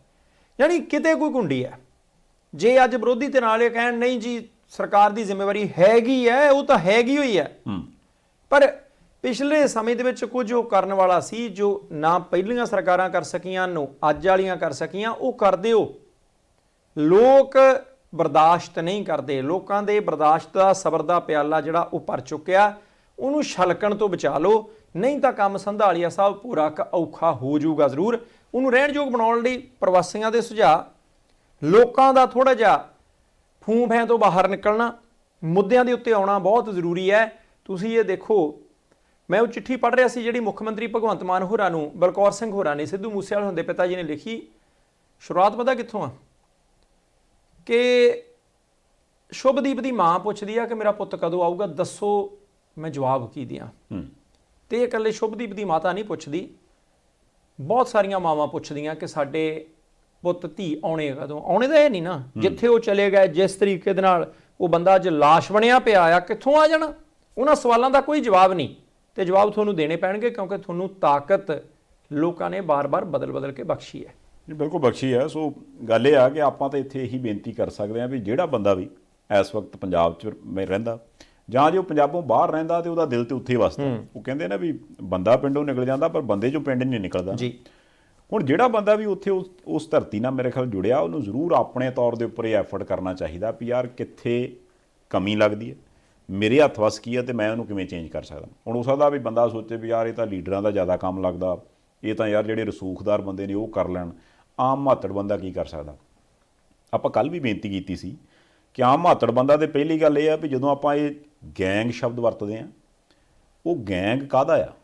ਉਹ ਗੈਂਗ ਬੰਦਿਆਂ ਦਾ, ਮੁੰਡਿਆਂ ਦਾ। ਤੇ ਉਹ ਮੁੰਡੇ ਕਿੱਥੋਂ ਆਏ ਆ? ਆਪਣੇ ਆਂਢ ਗੁਆਂਢ ਦੇ ਨੇ, ਪਿੰਡਾਂ ਦੇ ਨੇ। ਹੋ ਸਕਦਾ ਵੀ ਤੁਸੀਂ ਆਪਣੇ ਆਸੇ-ਪਾਸੇ ਜਾਂ ਆਪਣੇ ਪਰਿਵਾਰ ਦੇ ਕਿਤੇ ਨਿਆਣਿਆਂ ਨਾਲ ਗੱਲ ਕਰਕੇ ਵੇਖ ਲਓ, ਤੁਹਾਨੂੰ ਦੱਸ ਦੇਣਗੇ ਵੀ ਹਾਂ ਡੈਡੀ ਉਹ ਸਾਡੇ ਨਾਲ ਪੜ੍ਹਦਾ ਹੁੰਦਾ ਹੈ, ਹਾਂ ਡੈਡੀ ਉਹ ਫਿਰ ਇੱਥੇ ਇਸ ਕੰਮ 'ਚ ਹੋ ਗਿਆ, ਫਿਰ ਉੱਥੇ ਉਹ ਫਲਾਣੇ ਚੱਕਰ 'ਚ ਪੈ ਗਿਆ, ਫਿਰ ਫਲਾਣੇ ਥਾਂ 'ਤੇ ਉਹਦੇ ਨਾਲ ਕੋਈ ਗਲਤ ਪਰਚਾ ਹੋ ਗਿਆ, ਢੀਂਡੇ ਨੇ ਉਹਦੇ ਨਾਲ ਧੱਕਾ ਕੀਤਾ, ਉਹਦੀ ਕਿਸੇ ਨੇ ਸੁਣਵਾਈ ਨਹੀਂ ਕੀਤੀ, ਉਹ ਫਿਰ ਫਲਾਨਿਆਂ ਦੇ ਕੰਟੈਕਟ 'ਚ ਆ ਗਿਆ, ਉਦੋਂ ਬਾਅਦ ਫਿਰ ਉੱਧਰ ਨੂੰ ਤੁਰ ਪਿਆ ਉਹ, ਹੈ ਨਾ। ਹੋ ਸਕਦਾ ਵੀ ਕਿਸੇ ਨੂੰ ਉਹ ਚੀਜ਼ ਜਿਹੜੀ ਆ ਉਹ ਧੱਕੇ ਨਾਲ ਉਸ ਪਾਸੇ ਲੈ ਜਾਏ, ਕਿਸੇ ਨੂੰ ਉਹ ਮਜਬੂਰੀ 'ਚ ਲੈ ਜਾਏ। ਅਤੇ ਕਈ ਵਾਰ ਬੰਦੇ ਅਟਰੈਕਟ ਵੀ ਹੁੰਦੇ ਅਤੇ ਮੰਨ ਲਓ ਫਿਰ ਹੁਣ ਜਵਾਕ ਆ, ਉਹ ਘਰਦਿਆਂ ਕੋਲ ਟਾਈਮ ਨਹੀਂ ਹੈਗਾ ਉਹਦੇ ਨਾਲ ਗੱਲ ਕਰਨ ਦਾ, ਉਹ ਕਿਸੇ ਉਹੋ ਜਿਹੇ ਬੰਦਿਆਂ ਨਾਲ ਰਹਿਣ ਲੱਗ ਪਿਆ, ਕੋਈ 4 ਗਾਣੇ ਜਾਂ ਦੂਜੀ ਤੀਜੀ ਦੁਨੀਆ ਉਹਨੇ ਵੇਖੀ ਵੀ ਗੱਡੀਆਂ ਝੂਟਣੀਆਂ, ਟੌਰ ਪੂਰਾ, ਬੱਲੇ ਬੱਲੇ, ਕਿਸੇ ਕਾਰਨ ਕਰਕੇ ਵੀ ਉਸ ਪਾਸੇ ਤੁਰ ਪਿਆ। ਪਰ ਕਾਰਨ ਇਹ ਆ ਵੀ ਉਹ ਗਏ ਤੇ ਆਪਣੇ ਇੱਧਰੋਂ ਆਂਢੋਂ ਗੁਆਂਢ ਹੋਈ ਨਾ ਬੱਚੇ, ਉਹਨਾਂ ਆਂਢ ਗੁਆਂਢ 'ਚ ਵੱਸਦੇ ਜਾਂ ਆਪਣੇ ਘਰਾਂ 'ਚ ਵੱਸਦੇ ਉਹਨਾਂ ਜਵਾਕਾਂ ਦੇ ਵੀ ਕਿਤੇ ਨਾ ਕਿਤੇ ਉਹ ਸਾਰ ਲੈਣ ਦੀ ਲੋੜ ਆ ਵੀ ਯਾਰ ਉਸ ਪਾਸੇ ਨਾ ਜਾਣ। ਮੈਨੂੰ ਲੱਗਦਾ ਵੀ ਜੇ ਇੱਥੋਂ ਹੀ ਕੰਮ ਚੱਲ ਪਵੇ ਤਾਂ ਫਿਰ ਵੀ ਬਹੁਤ ਫਰਕ ਪੈ ਸਕਦਾ। ਹਾਂ, ਕਿਸੇ ਵੇਲੇ ਵੀ ਹੁੰਦੀ ਆ ਵੀ ਯਾਰ ਸਾਡੇ ਕੋਲ ਰਿਸੋਰਸਿਸ ਨਹੀਂ ਹੈਗੇ ਜੀ, ਕੀ ਕਰੀਏ ਹੁਣ ਜੀ, ਜਵਾਕ ਉਹ ਬੇਰੁਜ਼ਗਾਰ ਸੀਗਾ ਜੀ, ਫਿਰ ਇੱਧਰ ਉੱਧਰ ਕਿਤੇ ਗਲਤ ਸੰਗਤ 'ਚ ਪੈ ਗਿਆ। ਉਹ ਹੋ ਸਕਦਾ ਵੀ ਉਹਦਾ ਆਂਢੀ ਗੁਆਂਢੀ ਕਿਤੇ ਬਾਹਰ ਰਹਿੰਦਾ ਹੋਵੇ, ਉਹੋ ਹੀ ਪਤਾ ਕਰ ਲਏ ਵੀ ਯਾਰ ਤੁਹਾਡੇ ਘਰ ਦੇ ਹਾਲਾਤ ਕੀ ਹੈ। ਜੇ ਉਧਰੋਂ ਕਿਤੇ ਮੌਕੇ ਤੇ ਕੋਈ ਮੱਤ ਹੋ ਜਾਵੇ ਤੇ ਉਹ ਜਾਣੇ ਉਹਨਾਂ ਦਾ ਘਰ ਵੀ ਵਸਦਾ ਹੋ ਜੇ। ਨਹੀਂ ਜ਼ਰੂਰੀ ਹੈ ਸੰਧਾਲੀਆ ਸਾਹਿਬ, ਸਿੱਧੂ ਮੂਸੇਵਾਲੇ ਨੇ ਇੰਡਸਟਰੀ ਬਦਲੀ, ਚੇਂਜ ਕੀਤੀ ਬਿਲਕੁਲ। ਤੇ ਅਸੀਂ ਤਾਂ ਇਹ ਉਮੀਦ ਕਰਦੇ ਹਾਂ ਕਿ ਉਹਨਾਂ ਦੇ ਜਿਹੜੇ ਸਪੋਰਟਰ ਨੇ, ਸਮਰਥਕ ਨੇ, ਉਹਨਾਂ ਨੂੰ ਚਾਹਣ ਵਾਲੇ ਆ, ਉਹਨਾਂ ਨੂੰ ਪਿਆਰ ਕਰਨ ਵਾਲੇ ਆ, ਸੋਸ਼ਲ ਮੀਡੀਆ ਦੇ ਉੱਤੇ ਤੁਸੀਂ ਲਗਾਤਾਰ ਸਰਗਰਮ ਹੋ। ਬੰਦਾ ਚਲੇ ਗਿਆ, ਮੁੜਨਾ ਨਹੀਂ, ਦੁੱਖ ਵਾਲੀ ਗੱਲ ਹੈ ਤੇ ਬੇਹੱਦ ਦੁੱਖ ਵਾਲੀ ਗੱਲ ਹੈ। ਪਰ ਹੁਣ ਉਹਦੇ ਜਾਣ ਦੇ ਉੱਤੇ ਆਪਾਂ ਇਹੀ ਅਹਿਦ ਲੈ ਲਈਏ ਕਿ ਭਾਈ ਹੁਣ ਆਪਾਂ ਪੰਜਾਬ ਬਦਲ ਦੇਣਾ। ਕਿਹੜੀਆਂ ਕਮਜ਼ੋਰੀਆਂ ਨੇ, ਕਿਉਂਕਿ ਇੱਕ ਦੂਸਰੇ ਨੂੰ ਦੋਸ਼ ਦੇ ਕੇ ਕੁਝ ਨਹੀਂ ਨਿਕਲਣਾ। ਵੱਜਵਾਂ ਕੰਮ ਕਰੋ, ਹੱਲਾ ਮਾਰੋ ਕਿਤੇ ਕਿ ਭਾਈ ਆਹ ਕੰਮ ਠੀਕ ਨਹੀਂ ਹੈ। ਇਹ ਇੱਕ ਦੂਜੇ ਦੇ ਨਾਲ ਖਹਿ ਖਹਿ ਕੇ ਲੰਘਣਾ, ਇੱਕ ਦੂਜੇ ਨੂੰ ਧਮਕੀਆਂ ਦੇਣੀਆਂ, ਜਾਣੀ ਕਿਵੇਂ ਮੁਕਤੀ ਪਾ ਸਕਦੇ ਹਾਂ। ਮੈਨੂੰ ਲੱਗਦਾ ਕਿ 98% ਲੋਕ ਅਗੇਂਸਟ ਨੇ, ਵਿਰੋਧ ਦੇ ਵਿੱਚ ਨੇ ਕਿ ਆ ਗੋਲੀਆਂ ਗਾਲੀਆਂ ਨਹੀਂ ਚੱਲਣੀਆਂ ਚਾਹੀਦੀਆਂ। 2% ਮੈਂ ਬਹੁਤ ਵੱਡਾ ਅੰਕੜਾ ਛੱਡ ਦਿੱਤਾ ਇੱਕ ਪਾਸੇ। 98% ਲੋਕ ਹੀ ਇਸ ਗੱਲ ਦੇ ਵਿਰੋਧ ਦੇ ਵਿੱਚ ਨੇ ਕਿ ਭਾਈ ਆਹ ਕੰਮ ਬਹੁਤ ਗਲਤ ਹੋਇਆ, ਕਤਲ ਨਹੀਂ ਸੀ ਹੋਣਾ ਚਾਹੀਦਾ। ਹੁਣ ਜੇ ਇਸ ਬਿਮਾਰੀ ਨੇ ਸਿੱਧੂ ਮੂਸੇਵਾਲਾ ਖਾ ਲਿਆ, ਕਤਲ ਹੀ ਹੋ ਗਿਆ ਯਾਰ, ਕਮਾਲ ਹੋ ਗਈ ਹੈ। ਹੁਣ ਉਸ ਬਿਮਾਰੀ ਨੂੰ ਦੂਰ ਕਰਨ ਦੇ ਲਈ ਰਲ ਕੇ ਅੰਬਲਾ ਮਾਰੀਏ, ਫਿਰ ਆਪਾਂ ਇਹ ਬਿਮਾਰੀ ਕਿਸੇ ਹੋਰ ਨੂੰ ਲੱਗਣ ਤੋਂ ਬਚਾ ਸਕਦੇ ਹਾਂ।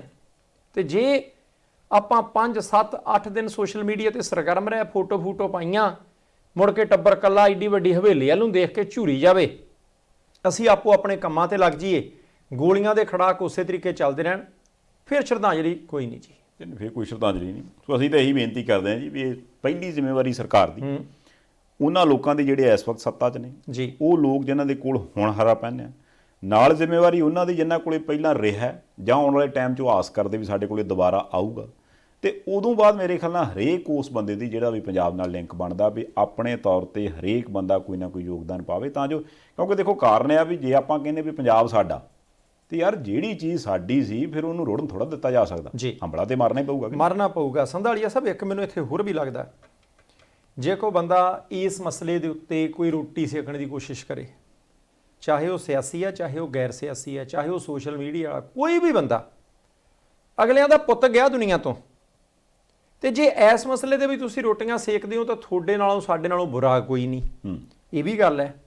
ਦੂਸਰਾ, ਜਦੋਂ ਵੀ ਮੈਨੂੰ ਲੱਗਦਾ ਕਿ ਕੋਈ ਮਾਂ ਹੋਵੇ, ਉਹਦਾ ਧੀ ਪੁੱਤ ਜਦੋਂ ਘਰੋਂ ਬਾਹਰ ਜਾਣ ਲੱਗਦਾ, ਉਹ ਅਮੀਰ ਹੈ, ਉਹ ਗਰੀਬ ਹੈ, ਕੋਈ ਇਹਦੇ ਵਿੱਚ ਦੋ ਰਾਏ ਨਹੀਂ, ਕੋਈ ਵੀ ਹੋਵੇ। ਮੰਨ ਲਓ ਸ਼ੁਭਦੀਪ ਸਿੰਘ ਸਿੱਧੂ ਮੂਸੇਵਾਲਾ 3 ਵਜੇ ਕਹਿੰਦਾ ਹੋਊਗਾ ਕਿ ਬੀਬੀ ਮੈਂ ਚੱਲਿਆ, ਤੇ ਉਹ ਸ਼ੁਭਦੀਪ ਹਰ ਘਰ ਦੇ ਵਿੱਚ ਹੈ, ਪਰਿਵਾਰ 'ਚ ਧੀ ਹੈ ਚਾਹੇ ਪੁੱਤ ਹੈ, ਹਰ ਇੱਕ ਮਾਂ ਕਹੂਗੀ ਪੁੱਤ ਠੰਡੇ ਹੋਏ ਚੱਲ ਜੀ, ਚਾਹੇ ਉਹਦੀ ਗੱਡੀ ਦੇ ਵਿੱਚ ਏਸੀ ਲੱਗਾ ਹੋਵੇ, ਕੋਈ ਗੱਲ ਨਹੀਂ, ਠੰਡੇ ਹੋਏ ਚੱਲ ਜੀ, ਅਜੇ ਧੁੱਪ ਬੜੀ ਆ। ਹੁਣ ਜਿਹੜੀ ਮਾਂ ਆਪਦੇ ਪੁੱਤ ਨੂੰ, ਧੀ ਨੂੰ 3 ਵਜੇ ਵੀ ਕਹਿੰਦੀ ਗਰਮੀ ਬੜੀ ਆ, ਸੂਰਜ ਸਿਖਰ ਦਾ ਭਾਵੇਂ ਏਸੀ ਆ, ਪਰ ਤੂੰ ਠੰਡੇ ਹੋਏ ਚੱਲ ਜੀ, ਉਹਨੇ ਆਪਦੇ ਪੁੱਤ ਨੂੰ ਅੱਜ ਅਗਨ ਭੇਟ ਹੁੰਦੇ ਦੇਖਣਾ। ਇਹ ਸਭ ਤੋਂ ਔਖਾ ਸਮਾਂ ਹੁੰਦਾ, ਸਭ ਤੋਂ ਔਖਾ ਪਲ। ਹੁਣ ਜਿਹੜਾ ਵੀ ਬੰਦਾ ਅਫਸੋਸ ਕਰਨ ਜਾਂਦਾ, ਇਸ ਸਿਮਰਜੀਤ ਸਿੰਘ ਮਾਨ ਹੋਣੀ ਗਏ, ਗੁਰਦਾਸ ਮਾਨ ਹੋਰੀ ਗਏ, ਸਿਆਸੀ ਲੀਡਰ ਗਏ, ਉਹ ਬੰਦੇ ਦੀਆਂ ਤਾਂ ਹੈ ਨਹੀਂ ਰੁਕਦੀਆਂ। ਚਾਹੇ ਕੋਈ ਕੁਛ ਕਹੀ ਜਾਵੇ, NIA ਤੋਂ ਜਾਂਚ ਕਰਾ ਲਓ, CBI ਤੋਂ ਕਰਾ ਲਓ, ਸਿਟਿੰਗ ਜੱਜ ਤੋਂ ਕਰਾ ਲਓ, ਬੰਦਾ ਨਹੀਂ ਮੁੜਨਾ। ਜਾਂਚ ਜ਼ਰੂਰੀ ਹੈ, ਪਰ ਜੇ ਫਿਰ ਵੀ ਅਸੀਂ ਇੱਕ ਘਰ ਦੇ ਵਿੱਚ ਇੱਕ ਨੌਜਵਾਨ ਦੀ ਪਈ ਲਾਸ਼ ਦੇ ਉੱਤੇ ਵੀ ਸਿਆਸਤ ਕਰੀਏ, ਉਹਦੇ ਵਿੱਚੋਂ ਆਪਦੇ ਸਵਾਰਥ ਸਾਧੀਏ, ਉਹਦੇ ਤੋਂ ਮਾੜੀ ਗੱਲ ਕੋਈ ਨਹੀਂ, ਫਿਰ ਨੁਕਸਾਨ ਹੋ ਜਾਊਗਾ। ਬਿਲਕੁਲ ਸਹੀ। ਸੋ ਅੱਜ ਆ ਸਾਡੀਆਂ ਗੱਲਾਂ ਬਾਤਾਂ ਜਦੋਂ ਮੁੱਕਣੀਆਂ ਨੇ, ਉਦੋਂ ਵੀ ਹੋ ਸਕਦਾ ਵੀ ਤੁਸੀਂ ਜਾਂ ਬਹੁਤਾ ਕਰਕੇ ਕਈ ਮੈਂਬਰ ਜਿਹੜੇ ਨੇ ਉਹ ਸਾਡੀ ਗੱਲ ਸੁਣਨ ਨਾਲ ਉਧਰਲੇ ਪਾਸੇ ਜ਼ਿਆਦਾ ਧਿਆਨ ਹੋਵੇ, ਕਿਉਂਕਿ ਤੜਕੇ ਤੋਂ ਲੋਕ ਜਿਹੜੇ ਜਿਨ੍ਹਾਂ ਨੇ ਦੂਰੋਂ ਆਉਣਾ ਸੀ ਉਹ ਤਾਂ ਚੱਲ ਵੀ ਪਏ, ਕਈ ਉੱਥੇ ਪਹੁੰਚ ਵੀ ਗਏ ਨੇ, ਕਈ ਜੇ ਰਸਤੇ 'ਚ ਹੋਣਗੇ, ਤੇ ਹਰੇਕ ਨੂੰ ਇਹ ਹੈ ਵੀ ਆਖਰੀ ਵਾਰ ਅਸੀਂ ਉਸ ਕਹਿ ਲਓ ਕਿ ਵੀ ਸ਼ਖਸ ਦੇ ਦਰਸ਼ਨ ਕਰਨੇ ਆ। ਹੁਣ ਗੱਲ ਇਹ ਆ ਵੀ ਅੱਜ ਦਾ ਦਿਨ ਹੈ, ਅੱਜ ਦਾ ਦਿਨ ਬਹੁਤ ਅੰਤਾਂ ਦੇ ਦੁੱਖ ਦਾ ਹੋਊਗਾ, ਉੱਥੋਂ ਮੁੜਨ ਲੱਗਿਆਂ ਤੱਕ ਗੱਲਾਂ ਹੋਣਗੀਆਂ, ਕੱਲ੍ਹ ਦਾ ਦਿਨ ਨਵਾਂ ਚੜੂਗਾ, ਹੌਲੀ ਹੌਲੀ ਫਿਰ ਇੱਧਰ ਉੱਧਰ ਕੰਮਾਂ 'ਚ ਰੁੱਝ ਜਾਣਗੇ ਲੋਕੀ, ਫਿਰ 2, 4, 10 ਦਿਨਾਂ ਦੇ ਵਿੱਚ ਫਰਕ ਪੈ ਜਾਊਗਾ। ਤੇ ਉਹੀ ਇੱਕ ਚੀਜ਼ ਮਾੜੀ ਹੈ ਵੀ ਜੇ ਇਹ ਫਰਕ ਪੈ ਗਿਆ, ਉਹ ਚੇਤਾ ਭੁੱਲ ਗਿਆ, ਜੇ ਉਹ ਚੇਤਾ ਭੁੱਲ ਗਿਆ ਤੇ ਉਦੋਂ ਬਾਅਦ ਅਗਲੇ ਦੀ ਫਿਰ ਆਪਾਂ ਆਸ ਕਰੀਏ ਫਿਰ ਕੁਛ ਨਾ ਕੁਛ ਤਿਆਰੀ ਹੋਣੀ ਹੈ ਜੀ, ਤਿਆਰੀ ਹੋਣੀ। ਸੋ ਇਸ ਕਰਕੇ ਉਹ ਚੇਤਾ ਨਹੀਂ ਭੁੱਲਣਾ ਚਾਹੀਦਾ, ਉਹਦਾ ਕੋਈ ਨਾ ਕੋਈ ਹੱਲ ਜ਼ਰੂਰ ਹੋਣਾ ਚਾਹੀਦਾ। ਸੰਧਾਲੀਆ ਸਾਹਿਬ, ਮਾਣਯੋਗ ਪੰਜਾਬ ਤੇ ਹਰਿਆਣਾ ਹਾਈ ਕੋਰਟ ਦੇ ਵਿੱਚ ਕਈ ਪਟੀਸ਼ਨਾਂ ਪਈਆਂ ਸੀ, ਕਿਉਂਕਿ ਇੱਕ ਬਹੁਤ ਵੱਡਾ ਮੁੱਦਾ ਬਣਿਆ ਕਿ ਜੇ ਤੁਸੀਂ ਸਿਕਿਉਰਿਟੀ ਘਟਾਉਣੀ ਸੀ, ਜਨਤਕ ਕਿਉਂ ਕੀਤੀਆਂ ਲਿਸਟਾਂ। ਵਿਰੋਧੀ ਧਿਰਾਂ ਚੋਂ ਸੁਖਬੀਰ ਸਿੰਘ ਬਾਦਲ ਹੋਰਾਂ ਨੇ, ਅਸ਼ਵਨੀ ਸ਼ਰਮਾ ਸਾਹਿਬ ਨੇ ਇਹ ਮੁੱਦਾ ਪੁਆਇੰਟ ਆਊਟ ਕੀਤਾ। ਹਾਈ ਕੋਰਟ ਦੇ ਵਿੱਚ ਪਟੀਸ਼ਨਾਂ ਪਈਆਂ ਸੀ। ਹੁਣ ਹਾਈ ਕੋਰਟ ਨੇ ਪੰਜਾਬ ਸਰਕਾਰ ਤੋਂ ਪੁੱਛਿਆ ਕਿ ਭਾਈ ਸਿਕਿਉਰਿਟੀ ਵਾਪਸ ਲੈਣੀ ਸੀ, ਤੁਹਾਡਾ ਆਪਣਾ ਮਸਲਾ ਹੈ, ਤੁਸੀਂ ਕਿੱਥੋਂ ਪਤਾ ਲਾਇਆ, ਕਿੱਥੋਂ ਕੀ ਕੀਤਾ, ਪਰ ਉਹ ਜਨਤਕ ਕਿੱਦਾਂ ਹੋ ਗਈ, ਉਹਨੂੰ ਸਾਰਵਜਨਿਕ ਕਿਹਨੇ ਕੀਤਾ। ਕਿ ਉਹਦੇ ਬਾਬਤ ਹੁਣ ਸਪਸ਼ਟੀਕਰਨ ਦਿਓ, ਕਿਉਂਕਿ ਕਈ ਲੀਡਰਾਂ ਨੇ ਕਿਹਾ ਸੀ ਕਿ ਇਹਦੇ ਨਾਲ ਸਾਨੂੰ ਵੱਧ ਖਤਰਾ ਪੈਦਾ ਹੋ ਗਿਆ। ਸਰਕਾਰ ਸਪਸ਼ਟੀਕਰਨ ਕੀ ਦਿੰਦੀ ਹੈ ਆਉਣ ਵਾਲਾ ਸਮਾਂ ਦੱਸੂਗਾ। ਦੂਸਰੇ ਪਾਸੇ ਸੱਚਾ ਕੌਣ ਹੈ ਝੂਠਾ ਕੌਣ ਹੈ ਸਾਨੂੰ ਨਹੀਂ ਪਤਾ। NSUI ਦੇ ਲੀਡਰ ਨੇ, ਪੰਜਾਬ ਦੇ ਪ੍ਰਧਾਨ ਨੇ ਅਕਸ਼ੇ ਕੁਮਾਰ, ਕਲਾਕਾਰ ਨਹੀਂ, ਪੰਜਾਬ ਦਾ ਨੌਜਵਾਨ ਹੈ। ਹੁਣ ਦੂਸਰੇ ਪਾਸੇ ਉਹਨਾਂ ਨੇ ਕਲਾਕਾਰ ਕਰਤਾਰ ਚੀਮਾ ਹੋਰਾਂ ਦੇ ਉੱਤੇ ਦੋਸ਼ ਲਾਇਆ। ਵੀਡੀਓ ਸਾਰਿਆਂ ਨੇ ਦੇਖੀ ਹੋਣੀ ਆ। ਉਹ ਕਹਿੰਦੇ ਜੀ ਮੇਰੇ ਤੋਂ 25 ਲੱਖ ਲਿਆ ਸੀ ਹੱਥ ਉਧਾਰ ਤੇ ਪੈਸੇ ਮੋੜਦੇ ਨਹੀਂ ਸੀ ਤੇ ਮੈਨੂੰ ਗੋਲਡੀ ਬਰਾੜ ਤੋਂ ਫੋਨ ਕਰਾਇਆ। ਹੁਣ ਗੋਲਡੀ ਬਰਾੜ ਹੋਰ ਦਾ ਜ਼ਿਕਰ ਪਿਛਲੇ ਕੇਸ 'ਚ ਵੀ ਆਉਂਦਾ, ਸਿੱਧੂ ਮੂਸੇਵਾਲੇ ਦੇ ਕੇਸ 'ਚ ਵੀ। ਮੈਨੂੰ ਟੈਲੀਫੋਨ ਕਰਾਇਆ ਤੇ ਉਹ ਕਹਿੰਦੇ ਕਿ 25-25 ਲੱਖ ਤਾਂ ਨਹੀਂ ਮਿਲਣਾ ਤੇ ਜੇ ਤੂੰ ਅੱਜ ਤੋਂ ਬਾਅਦ ਟੈਲੀਫੋਨ ਕੀਤਾ ਤਾਂ ਆਪਣਾ ਪੜ੍ਹਿਆ ਵਿਚਾਰ ਨਹੀਂ ਪਾਈ, ਫਿਰ ਸਾਨੂੰ ਦੱਸ ਦੇ, ਫਿਰ ਅਸੀਂ ਤੇਰਾ ਹੋਰ ਇੰਤਜ਼ਾਮ ਕਰ ਦਿੰਨੇ ਆ। ਤੇ ਕਰਤਾਰ ਚੀਮਾ ਹੋਰਾਂ ਨੂੰ ਜਦੋਂ ਬਾਅਦ ਵਿੱਚ ਪੁੱਛਿਆ ਗਿਆ, ਕਿਉਂਕਿ ਚਰਚਾਵਾਂ ਆਈਆਂ ਸੀ ਜੀ ਥਾਣੇ 'ਚ ਬੰਦ ਕਰ ਦਿੱਤਾ ਜੀ, ਉਹਨਾਂ ਨੇ ਧੋਖਾਧੜੀ ਕੀਤੀ। ਉਹ ਕਹਿੰਦੇ ਜੀ ਦੇਖੋ ਫਿਲਮ 'ਚ ਪੈਸੇ ਲਾਏ ਸੀ 5 ਲੱਖ, ਫਿਲਮ ਫਲॉप ਹੋ ਗਈ, ਪੈਸੇ ਮੰਗੀ ਜਾਂਦੇ ਆ, ਇਦਾਂ ਦੀ ਗੱਲ ਕੋਈ ਨਹੀਂ। ਨਾਲੇ ਕਹਿੰਦੇ ਉਹ ਰਿਕਾਰਡਿੰਗ ਦੇ ਵਿੱਚ ਮੇਰਾ ਕਿਤੇ ਨਾਂ ਆਏਗਾ, ਜੇ ਕਿਸੇ ਨੇ ਉਹਨਾਂ ਨੂੰ ਟੈਲੀਫੋਨ ਕੀਤਾ ਕਹਿੰਦੇ ਮੇਰਾ ਤਾਂ ਨਾਂ ਹੀ ਆ ਨਹੀਂ, ਮੈਨੂੰ ਊਂ ਹੀ ਬਦਨਾਮ ਕਰਦੇ ਆ। ਇਹਨਾਂ ਨੇ ਕਹਿੰਦੇ ਸਿਕਿਉਰਿਟੀ ਲੈਣੀ ਹੈ। ਉਹਨਾਂ ਨੇ ਇਹ ਵੀ ਕਹਿ ਦਿੱਤਾ, ਕਹਿੰਦੇ ਜੀ ਜਿਹੜਾ ਬੰਦਾ ਮੇਰੇ ਤੇ ਦੋਸ਼ ਲਾਉਂਦਾ 2017 'ਚ ਕਹਿੰਦੇ ਕੇਸ ਕਢਾ ਕੇ ਦੇਖੋ, ਆਪੇ ਹੀ ਆਪਣੇ ਆਪ ਦੇ ਉੱਤੇ ਹਮਲਾ ਕਰਾ ਕੇ ਸਿਕਿਉਰਿਟੀ ਲੈਣ ਦੀ ਕੋਸ਼ਿਸ਼ ਕੀਤੀ ਸੀ। ਬਾਅਦ 'ਚ ਮਾੜਾ ਮੋਟਾ ਕੋਈ ਦੱਬ ਘੁੱਟਣ ਦੀ ਗੱਲ ਕੀਤੀ, ਸ਼ਾਇਦ ਕਹਿੰਦੇ ਪਰਚਾ ਉਹ ਅਜੇ ਵੀ ਹੋਵੇ। ਕਰਤਾਰ ਚੀਮਾ ਹੋਰੀ ਸਹੀ ਨੇ ਜਾਂ ਦੂਜੇ ਪਾਸੇ ਵਾਲੇ ਸਹੀ ਨੇ? ਇੱਕ ਕਲਾਕਾਰ ਨੇ, ਦੂਜੇ ਲੀਡਰ ਨੇ, ਤਾਂ ਨਾਂ ਵਿੱਚ ਵਿਦੇਸ਼ ਦੇ ਵਿੱਚ ਬੈਠੇ ਬੰਦੇ ਦਾ ਆਈ ਜਾਂਦਾ।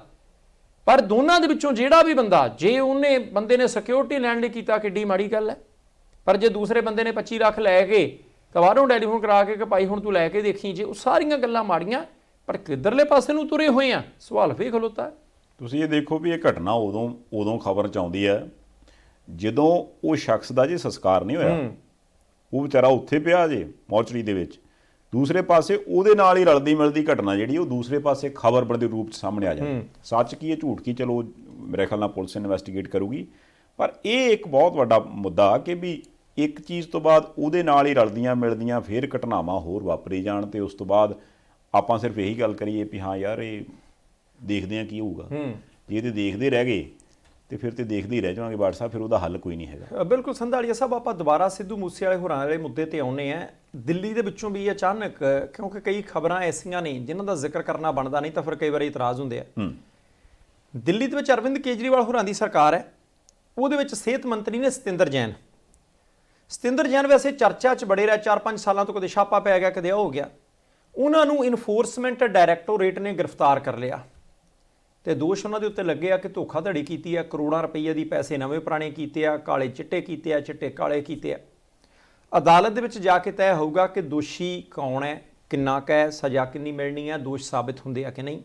ਪਰ ਜਦੋਂ ਦਿੱਲੀ ਸਰਕਾਰ ਦੇ ਵਿੱਚ, ਕਿਉਂਕਿ ਬੜੇ ਸੀਮਤ ਜੀ ਗਿਣਤੀ ਦੇ ਵਿੱਚ ਮੰਤਰੀ ਨੇ ਤੇ ਉਹ ਦਾਅਵਾ ਕਰਦੇ ਆ ਕਿ ਅਸੀਂ ਕੱਟੜ ਇਮਾਨਦਾਰ ਆ। ਪੰਜਾਬ ਦੇ ਵਿੱਚ ਜਦੋਂ ਆਮ ਆਦਮੀ ਪਾਰਟੀ ਨੇ ਪ੍ਰਚਾਰ ਕੀਤਾ ਸੀ ਤਾਂ ਲੋਕਾਂ ਨੇ ਪਹਿਲੀ ਵਾਰ ਸਿਆਸਤ ਵਿੱਚ ਕੱਟੜ ਇਮਾਨਦਾਰ ਸ਼ਬਦ ਸੁਣਿਆ, ਇੱਕ ਟਰਮ ਸੁਣੀ। ਉਹ ਕਹਿੰਦੇ ਅਸੀਂ ਕੱਟੜ ਇਮਾਨਦਾਰ ਆ, ਕੱਟੜ ਇਮਾਨਦਾਰੀ ਵਾਲੀ ਸਰਕਾਰ ਦੇਣੀ ਹੈ। ਹੁਣ ਸਤਿੰਦਰ ਜੈਨ ਨੂੰ ਗ੍ਰਿਫਤਾਰ ਕਰ ਲਿਆ ਤੇ ਭਾਰਤੀ ਜਨਤਾ ਪਾਰਟੀ ਦੇ ਲੀਡਰਾਂ ਨੇ ਟਵੀਟ ਕਰਨੇ ਸ਼ੁਰੂ ਕੀਤੇ। ਆ ਦੇਖ ਲਓ ਜੀ, ਇਮਾਨਦਾਰ ਪਾਰਟੀ ਦਾ ਇਮਾਨਦਾਰ ਲੀਡਰ ਇਨਫੋਰਸਮੈਂਟ ਡਾਇਰੈਕਟੋਰੇਟ ਨੇ ਚੱਕਿਆ। ਮਨੀਸ਼ ਸਿਸੋਦੀਆ ਸਾਹਿਬ ਉਪ ਮੁੱਖ ਮੰਤਰੀ ਨੇ, ਦਿੱਲੀ ਦੇ ਆਮ ਆਦਮੀ ਪਾਰਟੀ ਦੇ ਨੇਤਾ ਨੇ। ਉਹ ਕਹਿੰਦੇ ਜੀ ਸਿਆਸੀ ਬਦਲਾਖੋਰੀ ਦੀ ਕਾਰਵਾਈ ਹੈ। ਇਹ ਸਾਡੇ ਹਿਮਾਚਲ ਪ੍ਰਦੇਸ਼ ਦੇ ਇੰਚਾਰਜ ਸੀ ਪਾਰਟੀ ਦੇ। ਹਿਮਾਚਲ ਪ੍ਰਦੇਸ਼ ਦੇ ਵਿੱਚ ਵਿਧਾਨ ਸਭਾ ਦੀਆਂ ਚੋਣਾਂ ਹੈ, ਲੋਕ ਸਾਡੇ ਨਾਲ ਜੁੜ ਰਹੇ, ਸਾਨੂੰ ਬਦਨਾਮ ਕਰਨ ਦੀ ਸਾਜ਼ਿਸ਼ ਹੈ, ਇਦਾਂ ਦੀ ਗੱਲ ਕੋਈ ਨਹੀਂ। ਹੁਣ ਜਿਹੜੀ ਚਰਚਾ ਚੱਲਦੀ ਆ ਕਿ ਜਦੋਂ ਅਜੇ ਸਿਆਸਤ 'ਚ ਨਹੀਂ ਸੀ ਆਏ, 7-8 ਸਾਲ ਪਹਿਲਾਂ ਜਦੋਂ ਸਮਾਜ ਸੇਵੀ ਸੰਸਥਾ ਚਲਾਉਂਦੇ ਸੀ, ਦੋਸ਼ ਨੇ, ਅਸੀਂ ਨਹੀਂ ਕਹਿੰਦੇ ਸੱਚ ਹੈ ਜਾਂ ਨਹੀਂ, ਕਿ 4-5 ਕਰੋੜ ਰੁਪਈਆ ਇੱਧਰੋਂ ਕਲਕੱਤੇ ਨੂੰ ਭੇਜਿਆ, ਉੱਥੋਂ ਸ਼ੈੱਲ ਕੰਪਨੀਆਂ ਦੇ ਰਾਹੀਂ ਇੱਧਰ ਨੂੰ ਆਇਆ, ਦਿੱਲੀ ਦੇ ਆਲੇ ਦੁਆਲੇ ਜ਼ਮੀਨਾਂ ਖਰੀਦੀਆਂ ਗਈਆਂ। ਜੇ ਤਾਂ ਦਿੱਲੀ ਸਰਕਾਰ ਦੇ ਮੌਜੂਦਾ ਮੰਤਰੀ ਸਾਹਿਬ ਨੇ ਸ਼ੈੱਲ ਕੰਪਨੀਆਂ ਦੇ ਰਾਹੀਂ ਕੋਈ ਵੀ ਬਲੈਕ ਮਨੀ ਵਾਈਟ ਕਰਾਈ ਹੈ ਤਾਂ ਠੋਕ ਕੇ ਸਜ਼ਾ ਹੋਣੀ ਚਾਹੀਦੀ ਅੰਦਰ, ਇਹਦੇ ਵਿੱਚ ਕੋਈ ਦੋ ਰਾਏ ਨਹੀਂ। ਬਦਨਾਮ ਬੰਦੇ ਦਾ, ਭ੍ਰਿਸ਼ਟ ਬੰਦੇ ਦਾ ਆਪਾਂ ਕਰਨਾ ਕੀ ਹੈ? ਪਰ ਜੇ ਦੂਸਰੇ ਪਾਸੇ ਜਿੱਦਾਂ ਮਨੀਸ਼ ਸਿਸੋਦੀਆ ਹੋਰਾਂ ਨੇ ਐਂਗਲ ਜੋੜਿਆ ਕਿ ਹਿਮਾਚਲ ਪ੍ਰਦੇਸ਼ ਦੀਆਂ ਵਿਧਾਨ ਸਭਾ ਚੋਣਾਂ ਦੇ ਨਾਲ ਸੰਬੰਧਿਤ ਹੈ ਤੇ ਸਿਰਫ ਬਦਲਾਖੋਰ ਕਾਰਵਾਈ ਹੈ, ਇੰਨੇ ਸਾਲ ਹੋ ਗਿਆ ਕਹਿੰਦੇ ਜੀ ਤੰਗ ਪਰੇਸ਼ਾਨ ਕੀਤਾ ਜਾ ਰਿਹਾ, ਤੇ ਇਹਦੇ ਤੋਂ ਮਾੜੀ ਗੱਲ ਵੀ ਕੋਈ ਨਹੀਂ। ਇਹਦੇ 'ਚ ਦੇਖੋ ਇੱਕ ਲਿੰਕ ਤੇ ਹੈਗਾ। ਕੁਝ ਲੋਕ ਤੇ ਇਹ ਵੀ ਜ਼ਿਕਰ ਕਰ ਰਹੇ ਆ ਵੀ ਪਤਾ ਨਹੀਂ ਆਮ ਆਦਮੀ ਪਾਰਟੀ ਵਾਲਿਆਂ ਦੇ ਲਈ ਜਿਹੜਾ ਸਿਹਤ ਮੰਤਰੀ ਹੈ ਨਾ ਜੀ, ਉਹਦੇ ਤੇ ਕੋਈ ਨਾ ਕੋਈ ਗ੍ਰਹਿ ਚਾਲ ਵਿਗੜ ਜਾਂਦੀ ਹੈ। ਜੇ ਥੋੜ੍ਹੇ ਦਿਨ ਪਹਿਲਾਂ ਆਪਾਂ ਪੰਜਾਬ ਦੇ ਸਿਹਤ ਮੰਤਰੀ ਵਿਜੇ ਸਿੰਗਲਾ ਹੋਰਾਂ ਦੇ ਬਾਰੇ ਸੁਣਿਆ ਸੀ, ਹੁਣ ਦਿੱਲੀ ਦੇ ਸਿਹਤ ਮੰਤਰੀ ਨੂੰ ਈਡੀ ਨੇ ਚੱਕ ਲਿਆ। ਇਹਦੇ 'ਚ ਪਰ ਇੱਕ ਗੱਲ ਤੇ ਹੈਗੀ ਆ ਕਿ ਵੀ ਇਸ ਕੇਸ ਦੇ ਵਿੱਚ, ਪੰਜਾਬ ਵਾਲੇ ਕੇਸ ਦੇ ਵਿੱਚ, ਉਹ ਮੰਤਰੀ ਬਣਨ ਤੋਂ ਬਾਅਦ ਦੀ ਕੋਈ ਕਮਿਸ਼ਨ ਦੀ ਬਾਅਦ ਘਾਟ ਸੀਗੀ। ਪਰ ਜੇ ਇਸ ਕੇਸ ਦਿੱਲੀ ਵਾਲੇ 'ਚ ਦੇਖੀਏ ਤਾਂ ਉਹ ਉਹਨਾਂ ਦੀ ਪਿਛਲੀ ਗੱਲ ਕਰਦੇ ਵੀ ਜਦੋਂ ਉਹ ਪਹਿਲਾਂ ਦਾ ਕੋਈ ਲਿੰਕ ਬਣਦਾ।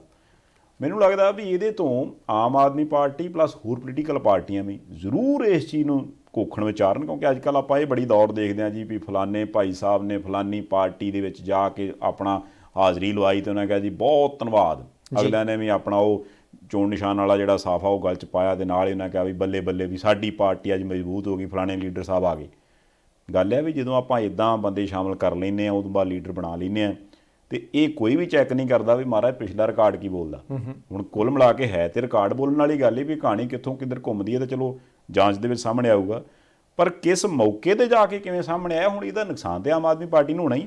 ਨਹੀਂ, ਨੁਕਸਾਨ ਹੋਊਗਾ ਜੀ, ਇਹਦੇ ਵਿੱਚ ਕੋਈ ਦੋ ਰਾਏ ਨਹੀਂ। ਤੇ ਕੋਈ ਬੰਦਾ ਇਹ ਨਾ ਸਮਝੇ ਕਿ ਅਚਾਨਕ ਹੀ ਸਾਰਾ ਕੁਝ ਹੋ ਗਿਆ, ਕਿਉਂਕਿ 2017 ਤੋਂ ਮਾਮਲਾ ਚੱਲ ਰਿਹਾ ਸੀ। 2-3 ਮਹੀਨੇ ਪਹਿਲਾਂ CBI ਨੇ ਕੁਝ ਪ੍ਰਾਪਰਟੀਆਂ ਇਹਨਾਂ ਦੀਆਂ ਅਟੈਚ ਵੀ ਕਰ ਲਈਆਂ ਸੀ, ਇੱਕ ਤਰ੍ਹਾਂ ਅਸਥਾਈ ਤੌਰ ਤੇ ਕੁਰਕ ਕਰ ਲਈਆਂ ਸੀ।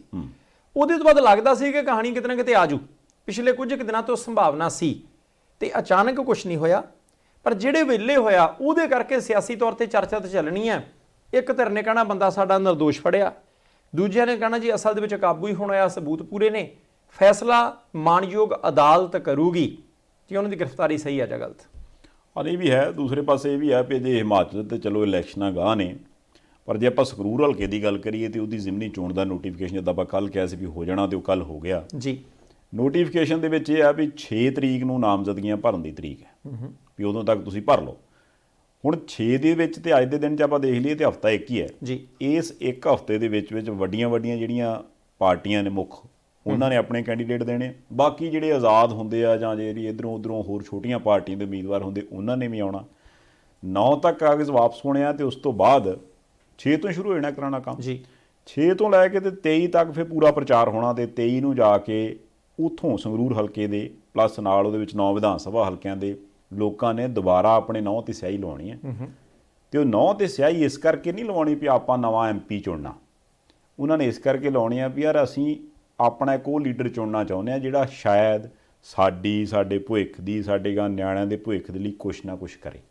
ਮੈਨੂੰ ਲੱਗਦਾ ਵੀ ਇਹ ਜਿਸ ਸਮੇਂ 'ਤੇ ਸਾਰਾ ਕੁਝ ਹੋ ਵਾਪਰ ਰਿਹਾ, ਜ਼ਰੂਰ ਹਰੇਕ ਬੰਦਾ ਯਾਦ ਰੱਖੇ ਵੀ ਯਾਰ ਜੇ ਆਪਾਂ ਵੋਟਾਂ ਮੰਗਣ ਜਾਣਾ ਤਾਂ ਸਾਡੀ ਕੀ ਰਿਸਪੌਂਸਿਬਿਲਟੀ ਹੈ, ਤੇ ਜੇ ਅਗਲਾ ਆਖੇ ਵੀ ਆਪਾਂ ਵੋਟ ਪਾਉਣੀ ਹੈ ਤੇ ਆਪਣੇ 'ਚ ਕੀ ਸਿਆਣ ਪਿਆ ਕਿਉਂ ਬੰਦਾ ਚੁਣਨਾ। ਬਿਲਕੁਲ ਠੀਕ ਗੱਲ ਹੈ ਸੰਧਾਲੀਆ ਸਾਹਿਬ। ਤੇ ਮੈਨੂੰ ਇਹ ਲੱਗਦਾ ਕਿ ਸਭ ਤੋਂ ਪਹਿਲੀ ਡਿਊਟੀ ਤਾਂ ਸਿਆਸੀ ਪਾਰਟੀਆਂ ਦੀ ਹੋਣੀ ਹੈ ਕਿ ਤੁਸੀਂ ਬੰਦਾ ਉਹ ਚੁਣੇ ਜਿਹਨੂੰ ਮਾੜਾ ਮੋਟਾ ਪਤਾ ਹੋਵੇ ਕਿ ਪਾਰਲੀਮੈਂਟ ਮੈਂਬਰ ਦੀ ਡਿਊਟੀ ਕੀ ਹੁੰਦੀ ਹੈ, ਉਹਨੂੰ ਫੰਡ ਕਿੰਨੇ ਮਿਲਦੇ ਆ, ਉਹ ਕਿੱਥੇ ਵਰਤੇ ਜਾ ਸਕਦੇ ਆ, ਜਿਨ੍ਹਾਂ ਨੂੰ ਆਪਣੇ ਫੰਡ ਦੇ ਵਿੱਚੋਂ ਗ੍ਰਾਂਟਾਂ ਦਿਓ ਉਹ ਫੰਡ ਠੀਕ ਵਰਤੇ ਜਾ ਰਿਹਾ ਕਿ ਨਹੀਂ ਵਰਤੇ ਜਾ ਰਿਹਾ, ਉਹਦੀ ਜਾਂਚ ਪੜਤਾਲ ਕਿੱਦਾਂ ਕਰਨੀ, ਨਜ਼ਰ ਕਿੱਦਾਂ ਰੱਖਣੀ ਹੈ। ਇਹਦੇ ਤੋਂ ਇਲਾਵਾ ਇਹ ਵੀ ਪਤਾ ਹੋਣਾ ਚਾਹੀਦਾ ਕਿ ਲੋਕ ਸਭਾ ਦੇ ਵਿੱਚ ਜਾ ਕੇ ਸੈਸ਼ਨ ਕਿੰਨੇ ਹੁੰਦੇ ਆ, ਸਵਾਲ ਕਿੱਦਾਂ ਪੁੱਛਣੇ ਆ, ਜ਼ੀਰੋ ਆਵਰ ਕਿੱਦਾਂ ਹੁੰਦਾ ਆ, ਪ੍ਰਧਾਨ ਮੰਤਰੀ ਸਾਹਿਬ ਕਦੋਂ ਸੰਬੋਧਨ ਕਰਦੇ ਆ, ਬਿੱਲ ਕੀ ਹੁੰਦਾ ਆ, ਸਾਰੀਆਂ ਚੀਜ਼ਾਂ ਉਹ ਪਤਾ ਹੋਣੀਆਂ ਚਾਹੀਦੀਆਂ ਤਾਂ ਜੋ ਉਹ ਚੰਗੇ ਤਰੀਕੇ ਦੇ ਨਾਲ ਪੰਜਾਬ ਨੂੰ, ਸੰਗਰੂਰ ਨੂੰ ਰੀਪ੍ਰੈਜ਼ੈਂਟ ਕਰ ਸਕੇ।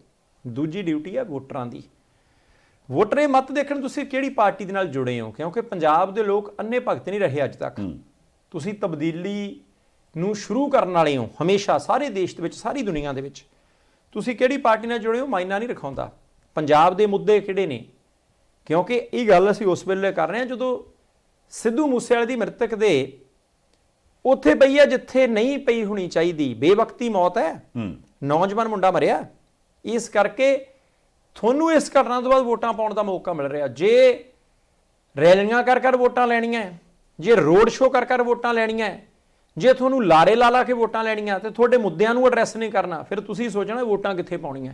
ਤਾਂ ਜੇ ਤੁਹਾਡੇ ਮੁੱਦੇ ਐਡਰੈਸ ਹੋ ਰਹੇ ਨੇ, ਉਹ ਮੁੱਦੇ ਜਿਹਦੇ ਵਿੱਚੋਂ ਤੁਸੀਂ ਸੁਰੱਖਿਅਤ ਮਹਿਸੂਸ ਕਰੋ, ਉਹ ਮੁੱਦੇ ਜਿਨ੍ਹਾਂ ਮੁੱਦਿਆਂ ਦੇ ਉੱਤੇ ਤੁਹਾਨੂੰ ਲੱਗੇ ਕਿ ਤੁਹਾਡੇ ਬੱਚਿਆਂ ਦਾ ਭਵਿੱਖ ਪੰਜਾਬ 'ਚ ਵੀ ਠੀਕ ਹੋ ਸਕਦਾ, ਉਹ ਮੁੱਦੇ ਜਿਨ੍ਹਾਂ ਮੁੱਦਿਆਂ ਦੇ ਆਧਾਰ ਦੇ ਉੱਤੇ ਤੁਹਾਨੂੰ ਲੱਗੇ ਕਿ ਤੁਹਾਡੇ ਰਿਸ਼ਤੇਦਾਰ ਰਾਤ ਬਰਾਤੇ ਵੀ ਤੁਹਾਨੂੰ ਮਿਲਣ ਆ ਸਕਦੇ ਤੇ ਉਹਨਾਂ ਨੂੰ ਖਤਰਾ ਕੋਈ ਨਹੀਂ ਹੋਊਗਾ, ਜੇ ਤਾਂ ਉਹਨਾਂ ਚੀਜ਼ਾਂ ਨੂੰ ਸਾਹਮਣੇ ਰੱਖ ਕੇ ਸੰਗਰੂਰ ਤੇ ਬਰਨਾਲਾ 2 ਜ਼ਿਲ੍ਹਿਆਂ ਦੇ ਲੋਕ ਵੋਟਾਂ ਪਾਉਣਗੇ ਤਾਂ ਹੋ ਸਕਦਾ ਕਿ ਕੰਮ ਅਗਲੇ ਪਾਸੇ ਨੂੰ ਵਧੇ, ਨਹੀਂ ਤਾਂ ਆਪਾਂ ਨੂੰ ਪਤਾ ਹੀ ਹੈ। ਹਾਂ, ਨਹੀਂ ਇਹ ਅਸੀਂ ਇਸ ਕਰਕੇ ਜ਼ਿਕਰ ਕੀਤਾ ਕਿਉਂਕਿ ਜਿੱਡੀ ਵੱਡੀ ਉਹ ਘਟਨਾ ਵਾਪਰੀ ਉਸ ਤੋਂ ਬਾਅਦ ਹੋਰ ਕਿਸੇ ਦਾ ਬਹੁਤਾ ਉਸ ਪਾਸੇ ਧਿਆਨ ਜਾ ਨਹੀਂ ਰਿਹਾ ਜੀ। ਪਰ ਇਹ ਤਾਂ ਅਸੀਂ ਜ਼ਿਕਰ ਕਰ ਰਹੇ ਹਾਂ ਵੀ ਇਹ ਘਟਨਾ ਅੱਜ ਤੋਂ ਬਾਅਦ ਕੱਲ੍ਹ ਨੂੰ ਕੁਝ ਹੋਰ ਰੂਪ ਲੈ ਜਾਣੀ ਹੈ। ਜਿਵੇਂ ਜਿਵੇਂ ਦਿਨ ਨਿਕਲਦੇ ਗਏ ਤਿਵੇਂ ਇਹਦਾ ਚੇਤਾ ਭੁੱਲਣਾ ਤੇ ਨਾਲ ਦੀ ਨਾਲ ਇਲੈਕਸ਼ਨ ਵਾਲਾ ਜਿਹੜਾ ਬੁਖਾਰ ਉਹ ਸਿਖਰ ਤੇ ਚੜ੍ਹਨਾ ਤੇ ਉਸ ਤੋਂ ਬਾਅਦ ਕਿਸੇ ਨੂੰ ਵੀ ਹੋ ਸਕਦਾ ਵੀ 23 ਨੂੰ ਵੋਟਾਂ ਪਾਉਣ ਤੋਂ ਬਾਅਦ 26 ਨੂੰ ਨਤੀਜਾ ਆਉਣਾ, 26 ਨੂੰ ਇਹ ਦੇਖਾਂਗੇ ਆਪਾਂ ਵੀ ਕਿੰਨੇ ਕੁ ਲੋਕਾਂ ਨੂੰ ਨਤੀਜਾ ਚੇਤੇ ਰਹਿੰਦਾ ਤੇ ਕਿੰਨੇ ਕੁ ਲੋਕਾਂ ਨੂੰ ਇਹ ਵਾਲੀ ਘਟਨਾ ਚੇਤੇ ਰਹਿੰਦੀ ਹੈ। ਇਹ ਬਹੁਤ ਜ਼ਰੂਰੀ ਹੈ ਸੰਧਾਲੀਆ ਸਾਹਿਬ। ਕਈ ਵਾਰੀ ਬੰਦੇ ਨਾਮਜ਼ਦਗੀ ਪਰਚੇ ਦਾਖਲ ਕਰਨ ਜਾਂਦੇ ਹੁੰਦੇ ਢੋਲ ਲੈ ਕੇ, ਹਾਰ ਪਾ ਕੇ, ਤੇ ਕਈ ਵਾਰੀ ਜਦੋਂ ਜੇਤੂ ਜਲੂਸ ਨਿਕਲਦੇ ਆ ਉਦੋਂ ਵੀ ਢੋਲ ਵੱਜਦੇ ਆ, ਭੰਗੜੇ ਪੈਂਦੇ ਆ। ਪਰ ਐਤਕੀ ਇੱਕ ਗੱਲ ਦਾ ਚੇਤਾ ਰੱਖਣਾ ਚਾਹੀਦਾ ਕਿ ਬਹੁਤ ਥੋੜੇ ਦਿਨ ਪਹਿਲਾਂ ਹੀ ਮੌਤ ਹੋਈ ਆ, ਕਤਲ ਹੋਇਆ, ਤੇ ਥੋੜਾ ਢੋਲ ਤੇ ਲਾਇਆ ਗਿਆ ਡਗਾ ਸਿੱਧੂ ਮੂਸੇਵਾਲੇ ਦੇ ਪਰਿਵਾਰ ਨੇ ਵੀ ਸੁਣਨਾ ਹੈ, ਉਸ ਮਾਂ ਨੇ ਵੀ ਸੁਣਨਾ ਹੈ, ਉਸ ਬਾਪੂ ਨੇ ਵੀ ਸੁਣਨਾ ਹੈ, ਉਹਨਾਂ ਦੇ ਪਿੰਡ ਦੇ ਲੋਕਾਂ ਨੇ ਵੀ ਸੁਣਨਾ ਹੈ। ਸਾਨੂੰ ਕਿਹਾ ਜਾਂਦਾ ਪੰਜਾਬੀਆਂ ਨੂੰ ਕਿ ਇਹਨਾਂ ਦਾ ਚੇਤਾ ਥੋੜਾ ਆ, ਇਹਨਾਂ ਦੀ ਯਾਦ ਸ਼ਕਤੀ ਸੀਮਤ ਆ, ਇਹ ਲੰਬੇ ਸਮੇਂ ਤੱਕ ਚੇਤਾ ਨਹੀਂ ਰੱਖਦੇ, ਇਸੇ ਕਰਕੇ ਇਹਨਾਂ ਨੂੰ ਬਾਰ-ਬਾਰ ਧੋਖੇ ਮਿਲਦੇ ਆ। ਐਤਕੀ ਕਲੀਅਰ ਹੋ ਜਾਊਗਾ ਕਿ ਸਾਡੀ ਯਾਦ ਸ਼ਕਤੀ ਠੀਕ ਹੈ ਕਿ ਨਹੀਂ ਠੀਕ। ਬਾਕੀ ਸਮਾਂ ਬਦਲਦਿਆਂ ਕਿਹੜਾ ਟਾਈਮ ਲੱਗਦਾ ਵਾਰ ਸਾਹਿਬ। ਦੇਖੋ ਜੇ ਆਪਾਂ ਖੇਤੀ ਅੰਦੋਲਨ ਦੀ ਗੱਲ ਕਰੀਏ ਤੇ ਰਕੇਸ਼ ਟਕੈਤ ਦੀਆਂ ਅੱਜ ਵੀ ਵੀਡੀਓਜ਼ ਤੇ ਫੋਟੋਗ੍ਰਾਫਸ ਮਿਲ ਜਾਣਗੀਆਂ ਵੀ ਜਦੋਂ ਸਾਰਾ ਕੁਝ ਚੱਕਣ ਚਕਾਉਣ ਦੀ ਗੱਲ ਚੱਲ ਪਈ ਸੀ ਤੇ ਉਹ ਬੰਦਾ ਉੱਥੇ ਸਟੇਜ ਤੇ ਬੈਠਾ ਰੋਂਦਾ ਜੀ, ਤੇ ਉਦਣ ਇਹ ਟਰਾਲੀਆਂ ਪਹੁੰਚ ਗਈਆਂ ਤੇ ਐਂਡ ਉਸ ਤੋਂ ਬਾਅਦ ਇਹ ਆਖਿਆ ਗਿਆ ਵੀ ਯਾਰ ਉਸ ਬੰਦੇ ਦੇ ਹੰਝੂਆਂ ਨੇ ਅੱਜ ਕਈ ਕੁਝ ਬਚਾ ਲਿਆ। ਫਿਰ ਉਹ ਕਿੱਡਾ ਵੱਡਾ ਕਿਸਾਨ ਲੀਡਰ ਸਾਹਮਣੇ ਆਇਆ, ਸਾਰਿਆਂ ਨੂੰ ਪਤਾ ਜੀ। ਤੇ ਹੁਣ ਤੁਸੀਂ ਦੇਖੋ ਵੀ ਇਹ ਸਾਰੇ ਕੁਝ ਦੇ ਵਿੱਚ ਸ਼ਾਇਦ ਬਹੁਤ ਘੱਟ ਲੋਕਾਂ ਨੂੰ ਪਤਾ ਹੋਵੇ ਕਿ ਬੈਂਗਲੁਰੂ ਦੇ ਵਿੱਚ ਉਸੇ ਰਕੇਸ਼ ਟਕੈਤ ਦੇ ਉੱਪਰ ਫੇਰ ਕਾਲੀ ਸਿਆਹੀ ਸੁੱਟੀ ਗਈ ਜੀ। ਕਿੰਨੀ ਛੇਤੀ ਤਬਦੀਲੀ ਆਈ, ਕਿੰਨੀ ਛੇਤੀ ਤਬਦੀਲੀ। ਪ੍ਰੈਸ ਕਾਨਫਰੰਸ ਕਰਨ ਗਏ ਸੀ ਉੱਥੇ ਕਿਉਂਕਿ ਇੱਕ ਬੰਦੇ ਦੇ ਉੱਤੇ ਦੋਸ਼ ਲੱਗਾ ਸੀ ਕਿ ਕੋਈ ਉੱਥੇ ਮੋਰਚਾ ਲੱਗਣਾ ਸੀ, ਧਰਨਾ ਪ੍ਰਦਰਸ਼ਨ ਹੋਣਾ ਸੀ, ਕਿ ਵਿੱਚੋਂ ਪੈਸੇ ਪੂਸੇ ਲੈਣ ਦੀ ਕੋਸ਼ਿਸ਼ ਕਰ ਰਿਹਾ ਸੀ। ਉਹ ਉੱਥੇ ਕਹਿਣ ਗਏ ਸੀ ਕਿ ਸਾਡਾ ਉਹਦੇ ਨਾਲ ਸੰਬੰਧ ਕੋਈ ਨਹੀਂ, ਅਸੀਂ ਉਸ ਮਾਮਲੇ ਸ਼ਾਮਲ ਨਹੀਂ, ਜੇ ਅਸੀਂ 1 ਰੁਪਈਏ ਦੇ ਵੀ ਰਵਾਦਾਰ ਹੈਗੇ ਆ ਤਾਂ ਤੁਸੀਂ ਸਾਡੇ ਸਾਹਮਣੇ ਸਪਸ਼ਟ ਕਰ ਦਿਓ। ਉੱਥੇ ਹੀ 3-4 ਬੰਦਿਆਂ ਨੇ ਐਤੂਤ ਕੀਤੀ, ਮੰਚ ਤੇ ਚੜ੍ਹ ਗਏ, ਪ੍ਰਬੰਧਕਾਂ ਦੇ ਨਾਲ ਹੱਥੋਂ ਪਾਈ ਹੋ ਗਈ, ਸਿਆਹੀ ਦੇ ਸਿੱਟੇ ਮਾਰ ਦਿੱਤੇ, ਮੂੰਹ ਦੇ ਉੱਤੇ ਸਿਆਹੀ ਪੈ ਗਈ। ਨਾਲ ਉਹਨਾਂ ਦੇ ਇੱਕ ਹੋਰ ਸੱਜਣ ਵੀ ਸੀ, ਹੁਣ ਯੁੱਧਵੀਰ ਸਿੰਘ ਸੀ ਮੇਰਾ ਖਿਆਲ ਨਾਲ ਉਹਨਾਂ ਦੇ। ਚਲੋ ਮਾਮਲਾ ਤਾਂ ਢਕਿਆ ਲਪੇਟਿਆ ਜਾਣਾ, ਮਾਮਲਾ ਤਾਂ ਉਹ ਇੱਕ ਪਾਸੇ ਲੱਗ ਜਾਣਾ, ਪਰ ਸਾਡੀ ਯਾਦ ਸ਼ਕਤੀ ਕਮਜ਼ੋਰ ਨਾ ਹੋਵੇ, ਇਹ ਗੱਲ ਬਹੁਤ ਅਹਿਮ ਹੈ। ਅਸੀਂ ਜਦੋਂ ਵੀ ਭਵਿੱਖ 'ਚ ਖੁਸ਼ੀ ਮਨਾਉਣ ਲੱਗੀਏ, ਜਦੋਂ ਵੀ ਸਾਨੂੰ ਲੱਗੇ ਕਿ ਸਾਰਾ ਕੁਝ ਠੀਕ ਹੋ ਗਿਆ ਜੀ, ਕੋਈ ਗੱਲ ਹੀ ਨਹੀਂ, ਵੱਡੀ ਹਵੇਲੀ ਹੋਣੀ ਹੈ, ਉਹਦੀ ਵੱਡੀ ਸਾਰੀ ਚਾਰਦੀਵਾਰੀ ਹੋਣੀ ਹੈ, ਸੋਸ਼ਲ ਮੀਡੀਆ ਤੇ ਸਿੱਧੂ ਮੂਸੇਵਾਲੇ ਦੇ ਗੀਤ ਵੀ ਹੋਣੇ ਆ, ਉਹਦੀਆਂ ਤਸਵੀਰਾਂ ਵੀ ਹੋਣੀਆਂ, ਪਰ ਉਹਦੇ ਮਾਂ ਪਿਓ ਇਕੱਲੇ ਹੀ ਹੋਣੇ ਆ। ਤੇ ਉਹ ਜਦੋਂ ਵੀ ਜੇ ਭਵਿੱਖ 'ਚ ਇਦਾਂ ਦੀ ਕੋਈ ਘਟਨਾ ਘਟਦੀ ਆ, ਉਹਨਾਂ ਨੂੰ ਹਰ ਵੇਲੇ ਆਪਣਾ ਮੁੰਡਾ ਚੇਤੇ ਆਊਗਾ। ਹੁਣ ਤੁਸੀਂ ਉਹਨਾਂ ਨੂੰ ਬਾਰ-ਬਾਰ ਰੋਣਾ ਹੈ ਜਾਂ ਉਹਨਾਂ ਨੂੰ ਥੋੜਾ ਜਿਹਾ ਸ਼ਾਂਤੀ ਵਾਲਾ ਢਾਰਸ ਦੇਣਾ ਹੈ, ਇਹ ਤੁਹਾਡੇ ਤੇ ਨਿਰਭਰ ਕਰਦਾ ਹੈ। ਬਿਲਕੁਲ ਠੀਕ ਹੈ ਜੀ। ਸੋ ਅੱਜ ਦਾ ਦਿਨ ਆ, ਅੱਜ ਦਾ ਦਿਨ ਪੰਜਾਬ ਦੇ ਲਈ ਬੜਾ ਗਮਗੀਨ ਆ। ਪੰਜਾਬ ਦੇ ਲਈ ਕਿਉਂ, ਜਿੱਥੇ ਵੀ ਕਿਤੇ ਕੋਈ ਪੰਜਾਬੀ ਬੈਠਾ ਹੈ, ਹਰੇਕ ਨੂੰ, ਚਾਹੇ ਉਹ ਕੋਈ ਨਿੱਕੀ ਉਮਰ ਦਾ, ਚਾਹੇ ਉਹਦਾ ਹਾਣੀ ਪੜਵਾਣੀ ਹੈ, ਚਾਹੇ ਉਹ ਤੋਂ ਵੱਡੀ ਉਮਰ ਦਾ, ਉਹਨੂੰ ਉਹਦਾ ਦੁੱਖ ਹੈ। ਐਂਡ ਇਹ ਜਿਹੜਾ ਦੁੱਖ ਹੈ ਇਹਦੇ ਪਿੱਛੇ ਕਿਹੜੇ ਕਾਰਨ ਰਹੇ, ਅਸੀਂ ਆਸ ਉਮੀਦ ਕਰਦੇ ਹਾਂ ਵੀ ਲੱਭਣ ਵਾਲੇ ਜ਼ਰੂਰ ਲੱਭਣ, ਤੇ ਉਸ ਤੋਂ ਬਾਅਦ ਜਿਨ੍ਹਾਂ ਦੇ ਕੋਲ ਇਹਦੀ ਪਾਵਰ ਆ ਜੀ ਇਹਨੂੰ ਮੋੜਾ ਦੇ ਸਕਣ, ਉਹ ਜ਼ਰੂਰ ਮੋੜਾ ਦੇ ਲੈਣ, ਕਿਉਂਕਿ ਲੋੜ ਹੈ ਇਸ ਵਕਤ ਪੰਜਾਬ ਦੀ। ਇਸ ਤੋਂ ਬਾਅਦ ਮੇਰੇ ਖਿਆਲ ਨਾਲ ਪੰਜਾਬ ਉਜੜਨੋਂ ਬਚਾ ਲਓ। ਨਹੀਂ, ਜ਼ਰੂਰੀ ਆ ਸੰਧਾਲੀਆ ਸਾਹਿਬ, ਪਰਿਵਾਰ ਦੇ ਦੁੱਖ 'ਚ ਅਸੀਂ ਸ਼ਰੀਕ ਹਾਂ। ਹੁਣ ਨਫ਼ਰਤਾਂ ਪਾਲਣ ਦਾ ਸਮਾਂ ਨਹੀਂ, ਹੁਣ ਗਲਤ ਨੂੰ ਗਲਤ ਤੇ ਠੀਕ ਨੂੰ ਠੀਕ ਕਹਿਣ ਦਾ ਸਮਾਂ ਜੀ, ਅਸੀਂ ਅਗਲੇ ਪਾਸੇ ਨੂੰ ਵਧਣਾ। ਬਹੁਤ ਸ਼ੁਕਰੀਆ। ਇਹਦੇ ਨਾਲ ਹੀ ਇਸ ਪ੍ਰੋਗਰਾਮ ਨੂੰ ਤਾਂ ਇੱਥੇ ਸਮਾਪਤ ਕਰਦੇ ਹਾਂ, ਪਰ ਇਹ ਗੱਲ ਇੱਥੇ ਸਮਾਪਤ ਨਾ ਹੋਵੇ ਤੇ ਚੰਗੀ ਗੱਲ ਹੈ। ਦੇਖਦੇ ਰਹਿਣਾ ਪ੍ਰਾਈਮ ਏਸ਼ੀਆ TV, ਤੁਹਾਡਾ ਆਪਣਾ, ਤੁਹਾਡੇ ਲਈ।